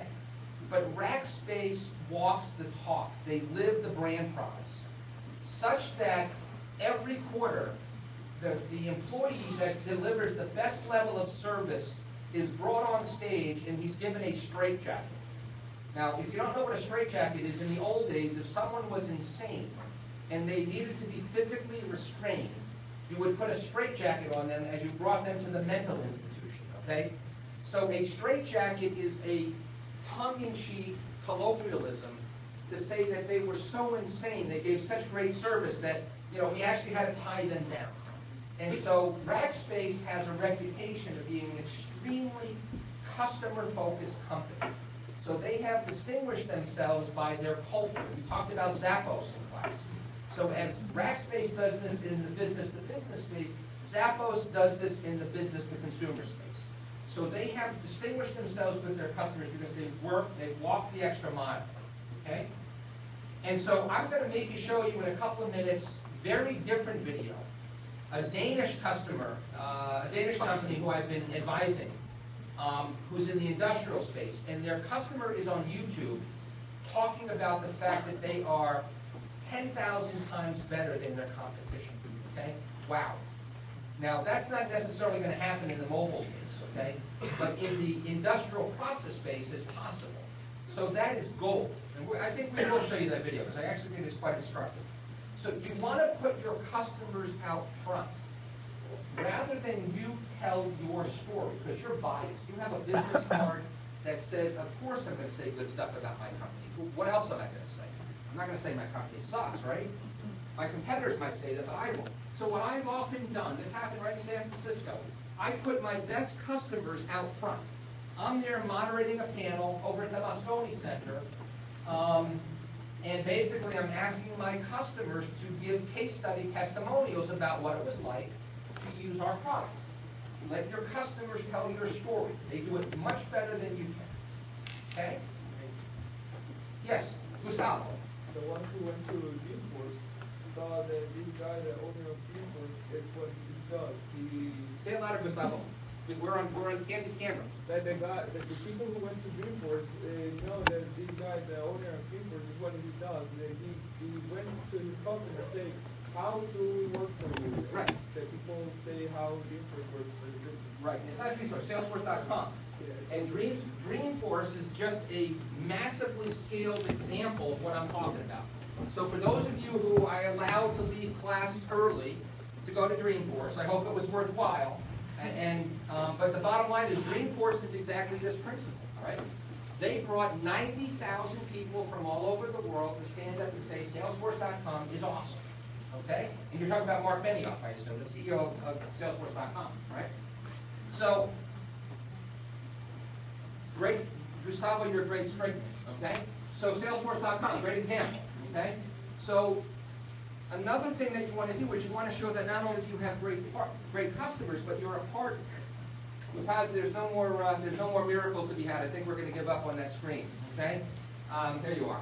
But, so here's an example of a company taking advantage of the Salesforce.com ecosystem. So if you can get up and say that we are a preferred partner of Salesforce.com, all of a sudden you have the good housekeeping seal of endorsement that you are a company with some level of credibility. So you're leveraging the partner ecosystem as well as the customer ecosystem, okay? And then advanced approaches, okay? Lean stuff, right? You need to build communities. So Dreamforce is a community. But more and more, you need to manage those communities online. So you want to be able to have community managers so that even in a freemium model, when you're giving your product away for free, you are getting incredible social media buzz. So everybody is talking about your company, right? So a lot of times, the social media buzz is currency that a venture capitalist will look at and say, okay, these guys must, or these people must be doing something right. The community that they're selling to seems to love them. So I'm working with a company out of the remote stretches of Newfoundland, Canada, and they are all about bringing an automated system to people that are in the creative industry. Okay? They write scripts for Nickelodeon, and they write scripts for independent movies, and they've been using pencil and paper. And they now have 2 million downloads of their software. Okay? They have Saturday Night Live using their software. They have all these big brands. Now, to date, what they've been doing is they've been giving it away for free. But the next step is, how do we convert the goodwill that they have created in their community and start to monetize it? So that's now our next project, is to monetize the incredible penetration they got and actually build a real business, to build a revenue model. Okay? So community amplifies your message. Okay? It's no longer about, you doing the speaking. Let your community do the talking on your behalf. Okay? That's my car, by the way. Parked outside. Anybody want to ride home tonight? Okay? Okay? Now this, I love this. So this is a company, nobody's ever heard of this company? You ever hear of Back Office Associates? Who's heard of Back Office Associates? Oh, no. I mean, you see that. I'm not asking you if you got good eyes or not, man. I'm asking if you've heard of them before tonight. Okay? These guys are in the middle of nowhere. They're in Cape Cod, Massachusetts, okay? And you heard of them, man. So slides. I'm going home. That's it. These guys are in a very specific business, right? So for those of you who know SAP, because I know you think that SAP walks on water, right? SAP is an incredibly complex technology. It costs people millions of dollars to buy. I'm not talking about business one, I'm talking about the old school shit, okay? And it costs you millions more to install. And they always have data challenges, okay? So this company is, what's that? They have a lot of challenges. So what this company does is they make the data that goes into SAP clean so that it's actually useful. They have such an incredibly unique advantage that they have no competition. And what I love about their tagline is it's an oxymoron, okay? The colloquialism of an oxymoron is these words don't belong together. It's a boring go live, okay? Anybody ever hear of a boring go live? A go live means when you roll out the software for the first time, just like we had the Canvas go live, the My Courses go live in September here, right? You know what a go live is like? There's always problems, right? So a boring go live is the antithesis of what you normally expect. A boring go live means it actually works as advertised the first time. And that's what these people deliver. They deliver a boring go live, right? They are printing money. Okay? They just raised a round of $30 million from Goldman Sachs. It's a husband and wife team. And they are so uniquely competent that they do not negotiate with customers. They get full price every time. Okay? So when you have that ability to do that level of value added, you can build a really interesting business. Okay?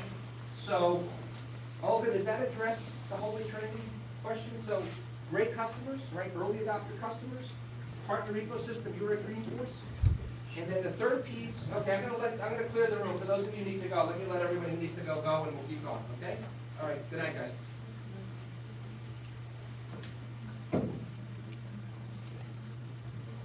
And the third part of that ecosystem are influencers. So what do I mean by an influencer? Who's a key influencer in the world today? Yes, Tom. I was just going to say perhaps a blogging mechanism. Blogger. So let me step back. So who knows a guy named Walt Mossberg? What's Walt Mossberg do? What's he do? He's the chief editor of chief technology editor for Wall Street Journal. Walt Mossberg is the chief technology editor, along with Kara Swisher, of the Wall Street Journal. So if you pick up the Wall Street Journal, once a week, Walt Mossberg is reviewing a product. When Walt Mossberg says thumbs up, call China, get the second and third shift going in the factory, you're going to sell the shit out of whatever you sell, okay? If Walt Mossberg says thumbs down, call China, shut down the factory, okay? You ain't selling nothing. And I'm not saying this to be funny. I mean, this is the way the world works. There are some people that have such profound influence on the marketplace that when they review your product, if they tell the market it's good, they're going to buy. If they tell the market it's not ready for prime time, you are in trouble. So a significant part of what I did in my 25 years as a startup CXO is I spend time with influencers, making sure that they understood our vision, our strategy.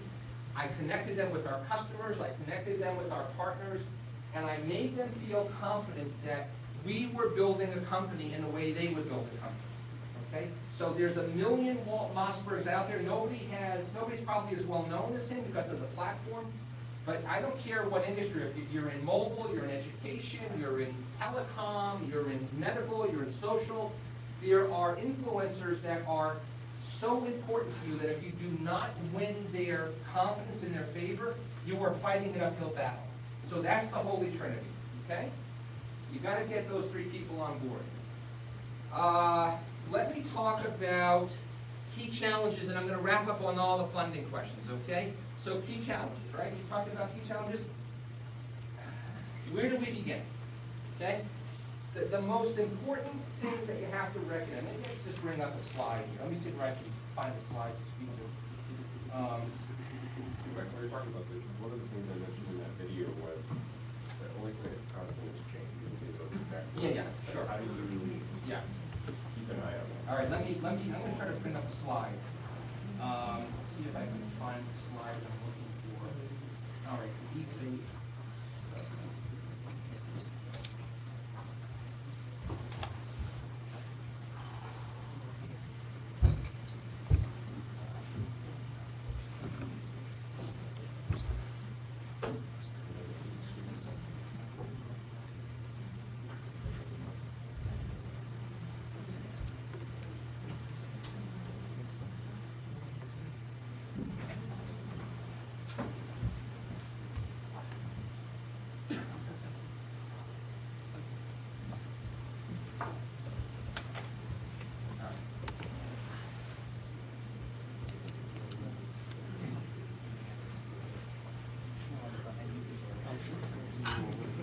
So, anybody ever see this little construct before, the startup pyramid? Yeah? What's it mean? Can you tell the class triple?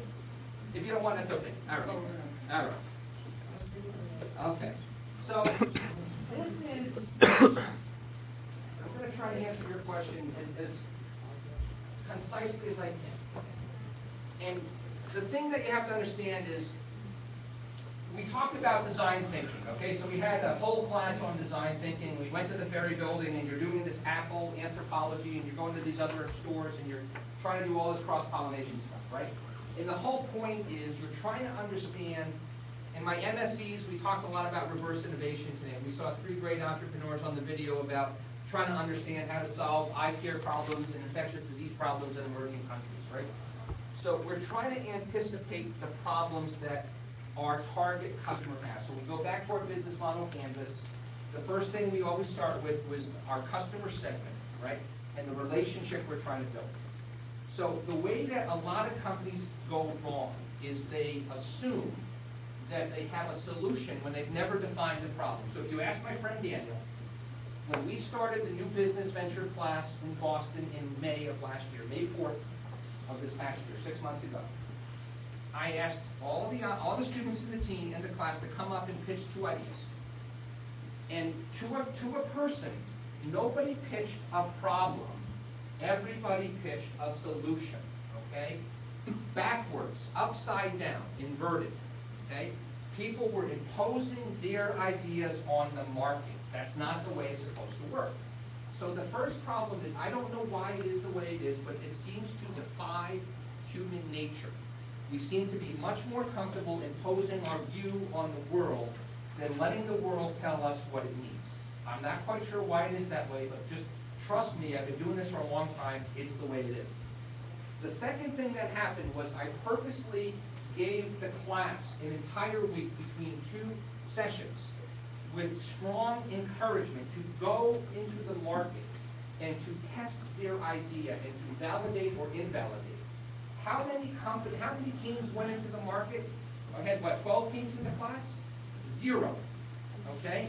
Now, I think I speak fairly emphatically when I speak, okay?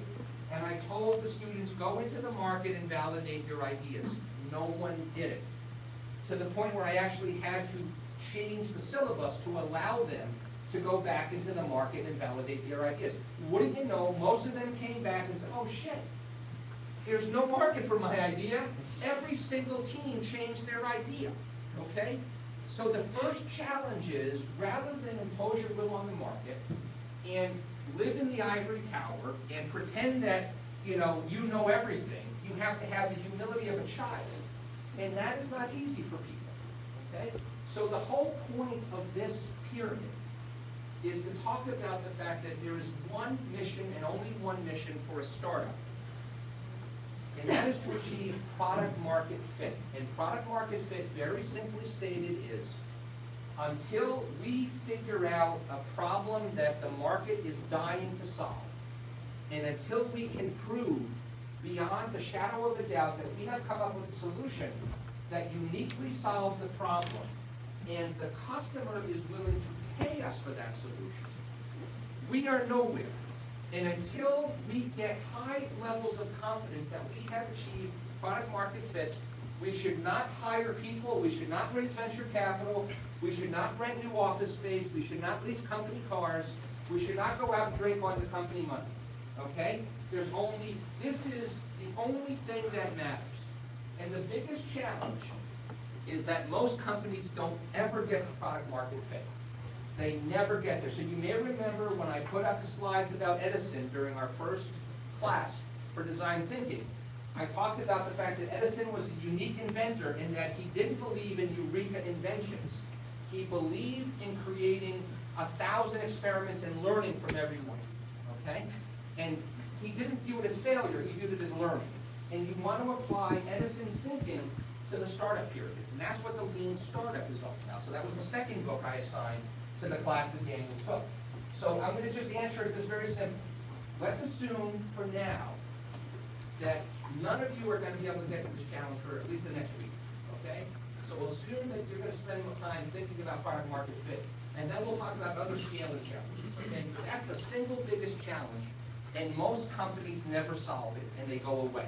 And in the words of Paul Graham, the market fires them because they did not achieve this. Now, I'm going to go back and I'm going to play this video from Tantalite because I think you're going to see product market fit big time. Okay? It's hot here, huh? Jesus, it's hot here. As soon as we go from this, we're going to start talking about a lot of whatever, man. That's good. Just we're going to talk about all kinds of venture capital stuff and crowdfunding, and address case questions and some other stuff. Okay? All right. And you're ready for the whole night, man. You were doing good. I didn't really. All right. I am impressed. All right. Now he's a real engineer, this guy. He's a real engineer. The water iodine hydriodic acid mixture, which is termed HIX because it's a combination of all these different materials together, is exceedingly corrosive. It will eat through basically all of the corrosion-resistant materials. Gold, titanium, modal, hastelloy, specialty hastelloys. We have data on other materials in these process conditions, and they fail anywhere between 5 minutes and 50 hours. Whereas we have the tantalum process coated parts, the valves and the fittings that have been exposed to chemical and cycled in process temperature for 9 to 12 months now. So certainly, we tried every other option out there, and they all failed prematurely. The life in our skid with the chemicals we're having, it's improved. The life of everything it's touched. The fittings are still working, which is amazing. The valves and the connectors I was talking about with the DP cells, those are untouched, great, they're still working. Whereas anything that we have stainless on out there, we have some vacuum flanges and whatnot, the chemicals, when they leak out of the vessels sometimes, or the vessel cracks and it gets the chemicals everywhere, those things we have to replace immediately. I mean, there's no time, it just gets eaten. So the tantalite products, they get sprayed and they're fine. I don't have to replace them, I don't have to touch them. For us, the most important attribute was its ability to, the tantalum surface treatment, its ability to resist the exceedingly corrosive nature of our chemicals and stand up over time. So we haven't been gentle on our fittings and our system. It's an abusive environment chemically, mechanically, as well. So its ability to withstand the chemicals and the mechanical abrasion has been key to our success. All right, so what you heard there, okay, so let me just give you a little bit of background on this company. This is a Danish company, okay? It's a Danish company that licensed some technology from a very large Danish industrial manufacturer called Danfoss, Danfoss. You're from Scandinavia, you know Danfoss, right? One of the largest employers in Scandinavia. Very large manufacturing company. Now the lights, no, I'm going to show another video in a second. Okay, I'm going to go right to the BC video. They literally had some technology and they were dying for an early adopter customer. Now the challenge is in Europe, you don't have a lot of early adopter customers, right? They're much more risk averse. So we needed to bring Danfoss to the US and we needed to help them take their product, which was the element known as tantalum. Now tantalum is insanely expensive. But their innovation was they were able to coat process valves and fittings and flanges and pipes in tantalum.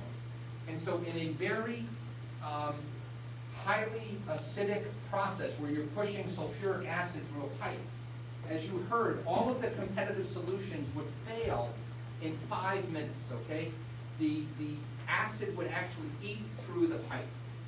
And a lot of competitors' products would fail anywhere, as they said, within 5 minutes to 5 days. And their product actually was going strong at 9 months. Okay? So that is a remarkable technical achievement, and I just think it's a very simple example of achieving product market fit, right? It's so explicit, but it's also a great example of how a customer testimonial. Now these, when I do a lot of professional speaking, and I have a videographer that does a lot of my events for me.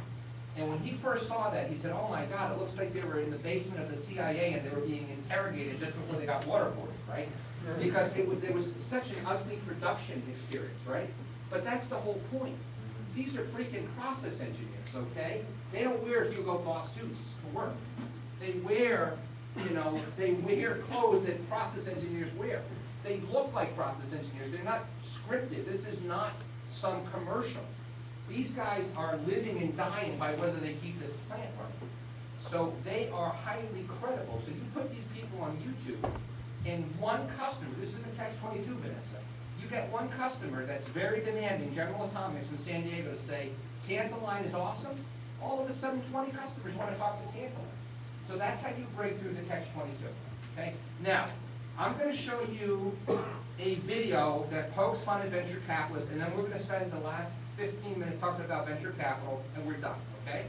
And we'll have an encore sometime in the next couple of weeks. So let's go to, look, this should be fun. You should, hopefully you're going to get the humor in this. It's actually pretty fun.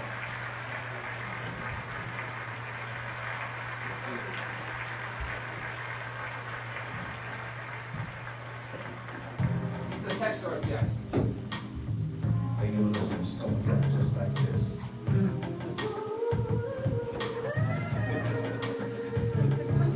You know, I just wanted to tell you, it's been great getting to know a little about you and I wonder, should we be together?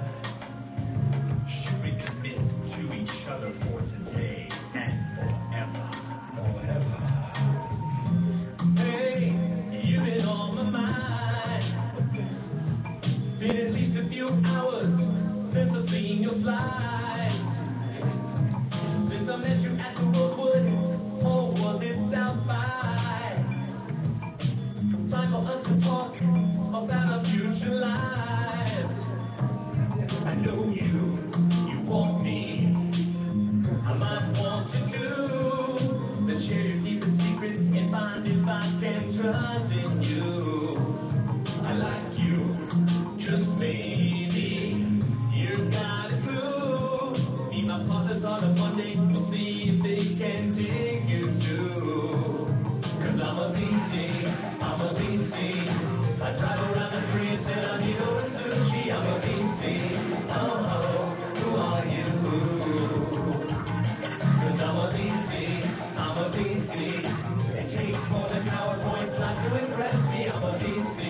Oh, who are you? Hey, will you ever learn? It's all about the feelings, not the legal terms. When you mentioned NDA, I got concerned. We don't sign no NDAs. Don't wanna fall in love and then get burned. 23, I can't believe you think that's cheap. For a company you started with your dog last week. Let's back up, let's use bucks. I'll wear my favorite khakis. You can buy the lattes and we'll climb under the turf sheets. Cause I'm a VC, I'm a VC. I'm the guy people stand in line to meet me. I'm a VC. Oh, who are you? Cause I'm a VC, I'm a VC. Don't go with friends and family cause you complete me. I'm a VC. Oh, who are you? Series A, I like what I see. Series B, you're the one for me. Series C, Series D, starting to get cold feet. Series E, oh no. Series F, where's my IPO? Series G, you. Series H, time to go. Hey, do you feel it, baby? Because you know these C's, I'm a definite baby. That's between a yes and a no. Sorry, I've been gone. I've been a little crazy. end of the day, it's all about the Hamiltons, baby. I know you seem great. I love what you're debuting, but I've got so many other deals that I'm now reviewing. It's not you, it's just me. I've got so many wooing, like the Chinese knockoff, but what your team is so good doing. Cause I'm a VC, I'm a VC. Can't take a leak without people who pitch me. I'm a VC, who are you? Cause I'm a VC, I'm a VC. With my open twin powers, no puppet can beat me. I'm a VC, who are you? Cause I'm a VC, I'm a VC. Stanford, Harvard, educated, even MIT. I'm a VC, who are you? Cause I'm a VC, I'm a VC. If you need to Like that one, guys? You like it? So it's pretty clear that not all of you get the humor. 2, 1, 2, 3, go.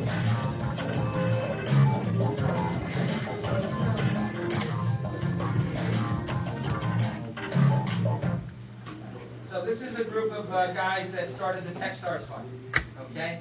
And for those of you who don't, so what's an NDA? It's a non-disclosure agreement, okay? Non-disclosure agreement says that I won't share my ideas with you. Venture capitalists never sign NDAs, ever, ever, ever. You ask a VC to sign an NDA, they're going to think you don't know what you're talking about, okay? So all this really was, Tyler, did you enjoy that? I liked it. It was good, right? Yeah. I mean, so what you basically had is you had a kind of a takeoff on an R&D video, and it was sort of the tongue-in-cheek about courtship, all right? We you know, we're not going to get into the details. We're going to talk about the vibe, man. It's all about the vibe, right? It's a chemistry thing, right? I mean, the bottom line is VCs have a reputation in general for being extremely difficult to work with, very arrogant, because why? They're the kingmakers. They have the capital, and people want capital, okay? Now, the world has changed. Since the 2007-2008 financial Armageddon, everything has changed. And so why do I say that? The first thing that's changed is that a lot of these VCs that used to sit on $1.2 billion funds no longer are able to make a bunch of phone calls and raise $1.2 billion because the asset class does not return relative to its risk. It's an incredibly, right? What did I talk about earlier? 1 out of 1,000 companies gets venture funding, and then how many fail? 75% fail, and then you go into year 3, and 60%. You talk about risk, okay? It's insanely risky. You need to be rewarded for that risk. And so the average VC wants to make at least a 10-time return, but if you're investing in seed stage, you want a 20 or more time return. And they're not returning at that level. So what happens is that their investors, what they call limited partners, which are university endowment funds, pension funds, insurance companies, other people with large blocks of capital are saying, we can no longer afford to put money into venture capital. So they have dramatically scaled back their allocations. So a venture capital firm that had $1 billion and now only has $200 million doesn't need 20 partners to put that money to work. So a lot of VCs thought they were like tenured faculty. They thought they had a job for life. And they found out, holy shit, I was wrong. Okay? And all of a sudden, I know some of you have talked about wanting to be venture capitalists. I will tell you that, one, it is a consolidating industry. Okay? More VCs are leaving the profession. And who is replacing them? Angel investors are replacing them. And mostly through these new pools of capital called venture capital programs, which is Techstars, Y Combinator, Beta Spring, Capital Factory, Dream It, I can go on and on. Startup Boot Camp and Seed Camp in Europe, et cetera, et cetera. And then crowdfunding is also replacing it. So what's happened is capital has become democratized. Okay? There's a lot more angel groups, venture capital programs, and crowdfunding going on. So there's no longer as much the gatekeeper as there was before. Now that's not to say that they're not playing a role. You guys know who Mark Andreessen is, right? Mark Andreessen was the young University of Illinois guy that created the Mosaic browser that became Netscape. Okay, so he created Netscape, and he made a lot of money, and now he is heading a new venture firm called Andreessen Horowitz. And Mark Andreessen is an incredibly influential guy in Silicon Valley. So it's not to say that venture capitalists are not important. They absolutely are. But for the vast majority of you, you are much more likely, if you're going to go out and raise money, crowdfund, angel fund, or go through some kind of accelerator mentor capital program. It's a lot more accessible. Okay? And venture capitalists are moving up the risk curve. They are less likely to get involved in early seed stage deals, which are the kinds of deals that you guys and women are going to be doing right now at this phase of your career. So venture capitalists tend to come in, as they say, at the Series A. So you heard them say Series A through Series H, right? And Series A is just a progression, right? Just like the alphabet. Series A is when you've got the product market fit and you're now ready to scale the business. And that might be a $5 million investment. But how much did Next Big Sound try to raise? 300K, right? That's a lot more common as a seed stage round. And what Next Big Sound was trying to get to was product market fit. So they were raising a seed round through angel investors of roughly 300K. Most startups that go through the Techstars, the Y Combinator program, try to raise anywhere between 250K and $1 million. Okay, that's what. Who funds these guys once they get out of that venture? Well, then they go to either larger angel groups or VCs. Yeah. So there's a progression, right? And so there's a handful of venture capitalists that are still very well funded. Kleiner Perkins is still the granddaddy here in Silicon Valley, but now Andreessen Horowitz has come out of nowhere to be very prominent, very successful. Sequoia Capital is another big one here. Greylock is a very big one that started in Boston but set up an operation. They were in LinkedIn and a number of others. But it's mostly about angel capital, right? And when we talk about angels, it's very different, okay? So there are angels that you may think of in your own countries, which are just individuals investing out of their own bank accounts, okay? Here, angel groups are much more organized, they're much more institutionalized. They replicate venture capitalists. They use term sheets. They team up on doing due diligence, okay? So they are taking a far more professional approach. So here in Silicon Valley, you have the Band of Angels. You have many, many different angel capital groups. In Boston, you have ComAngel, you have Launchpad. I can go on and on. But some of these groups now are starting to specialize. So there's something called the mass medical angels. So if you are in the medical technology space, of course, you're going to go to the mass medical angels, right? So there are, and I know some of you in the room care about the educational sector, for example. So there are angel groups now that are all about education technology. There are angel groups that are about clean technology. There are angel groups about pretty much anything you can think of. And point that Kay raised earlier, and maybe, who talked about the, Kenny did. Is Kenny still here? So Kenny, there's a whole new class of investors that are not traditional single bottom line, right? It's not just about the return, but it's double or triple bottom line, right? And so probably the most well-known is the Acumen Fund. And the Acumen Fund is a fund that is double or triple. And I'd be happy to share the case with you. But Acumen is investing in companies that are not just trying to get growth and return profit, but they have some social mission as well. But you're not, so I showed a video today in the classroom, and I'm happy to do an open session with it, but it was a Silicon Valley entrepreneur who had a social conscience, and he started thinking about creating reading machines for the blind. And when he went to his investors, his traditional Silicon Valley investors, they said, so how big is the market? He said, it's about $1 million. They said, well, that's not going to get us a return on our $25 million investment. So he decided to actually create a separate nonprofit entity. In that nonprofit entity, he then swapped over, and he's now running full time.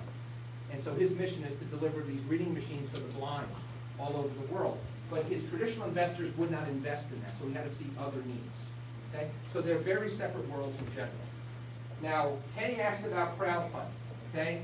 Crowdfunding is a relatively new phenomenon, right? So what is crowdfunding? Crowdfunding is where you are using web platforms to put projects online and to promote your projects to people that you may have never met before, to ask them to support your idea. So one of the students from our class from last year, Alex King, some of you may have seen him perform over at the kickoff a couple of weeks ago, right? So Alex used Kickstarter, and I believe he raised $5,000. I put a few $100 into the company, but Alex accomplished his goal of getting himself to be able to sort of do a live performance. So he's gearing up for a live performance. I think it's coming up sometime next week or two. Okay? So it's just a small example of a local success of somebody that has used crowdfunding as a way to raise a few $1,000 bucks.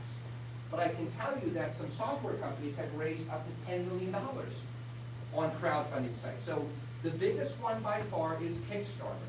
Kickstarter is based on the Lower East Side of New York City. Kickstarter's got about they're going to distribute 150 million US dollars. A lot of money. That's bigger than a lot of venture capital funds. Now, there's another one called Indiegogo. For those of you who are artists and want to do independent films, you want to create plays or, documentaries or whatever, Indiegogo. For those of you who are into the social world, there's something called Do Some Good. There's another one called CrowdRise. There's a group of guys out of the TechStars program that have pivoted that I've mentored. And they have a company called WeFunder out of Cambridge. They're working out of the Cambridge Innovation Center. So the whole U.S. law has changed, right? So it was not legal for people like you and I, unless you're an accredited investor and you can prove that you have a certain minimum level of net assets and a certain income, it was not legal for you to actually invest in startups before. But in this country, because we're going through the same economic challenges everybody else is, there's a lot of new laws that are being put in place to make the world more entrepreneurial friendly. And so there's a lot of capital that wanted to be put to work. So back in the March timeframe, the United States Senate and Congress passed the Startup Act. And the Startup Act made it legal for companies, individual companies, to raise up to $1 million per year, I believe is the number, from individuals like you. $10,000 at a time. So it allowed people to make investments in startups. So they did not have to be an accredited investor. And so we are at the very, very beginning stages of crowdfunding. So if you saw my TED Talk in Montreal, a lot of it was about how this entrepreneurial renaissance started sort of in Silicon Valley, but it's now global, and the next wave will be funded by citizen investors, citizen activists. Yeah?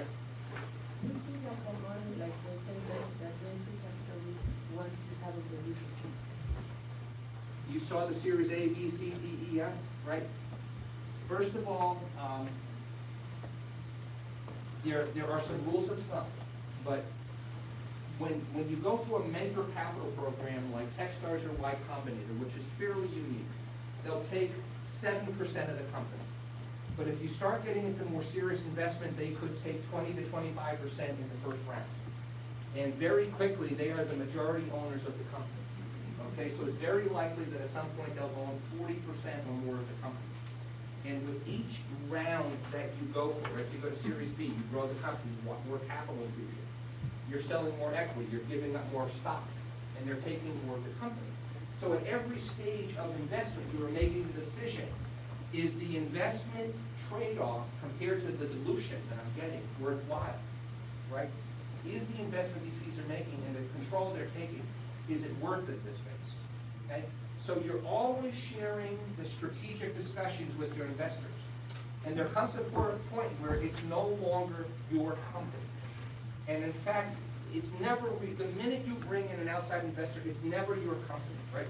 So one of the things that I had to share with Chad Monroe, I'll come to you in a second, Vanessa, is that Chad got up, Chad came to the whole venture capital summit. I had him on stage, and he was the only person that put up owner, not CEO and founder, but owner. And I said, Chad, the word owner does not reflect well on you because it makes it look like you don't understand the game, okay? You never really own your company. Just like people say, as a parent, you never really, have control of your kid. You're just here to kind of, steward them into the world. The minute you start to think about that as my company, you're sending a signal that you're not in it for the big play, okay? So you're never really totally in control, unless you want to have a lifestyle business. Now, there are people that are happy just generating a lot of cash. They have a nice beach house. They drive a couple of really nice cars. Their kids go to good schools, and that's fine.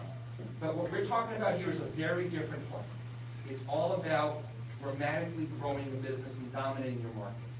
And you can't do that without outside capital. It just doesn't happen. Okay, Vanessa, yeah?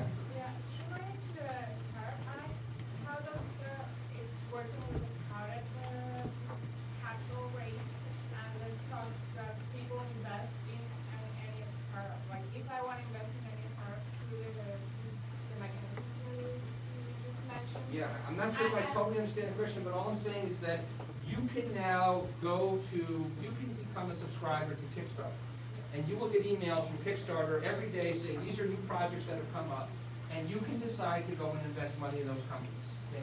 I'm not an accountant, I'm not a lawyer, so I don't want to give you financial or legal advice, but you have the ability, I believe, to invest up to $10,000 a year in companies. Okay, that's my understanding. Kickstarter doesn't pay you back. It's just the money that you give away. There is Yeah, and you're not getting equity, so this is not an equity investment. Okay? It's not an investment. You get other things. You get affiliation. You feel like you're supporting their cause. You may get product. You may get access. You may have a lot of. What's that? It's not necessarily philanthropic, but it's not a pure equity. It's not the same investment of venture capital or investment where they take a share of the pie.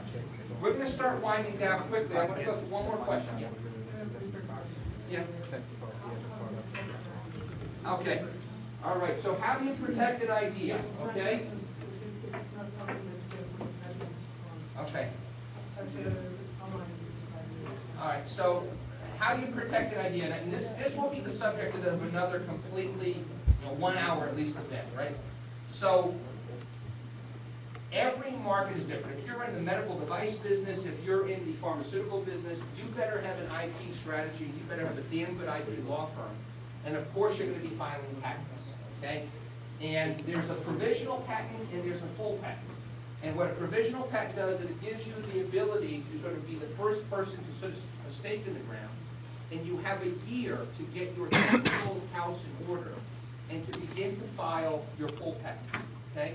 So, but the bottom line is, unless you're a big data company or an algorithm company, it's very difficult for a software company to protect their ideas because there's a million ways around it. Now, obviously, it's very different in the world of hardware, right? So as we saw with Apple and Samsung, $1.5 billion judgment was made.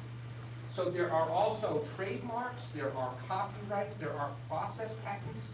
So there's many different ways to protect an idea that goes beyond just the traditional product, provisional or full patent. Yes? How can I feel safe if I go to someone and tell them my idea that Okay. it's going to be stolen? All right, so this is my favorite question. So last year, I had, so the question, is it Tip? Attila. So Attila said, how can I protect my ID so it's not stolen? Okay?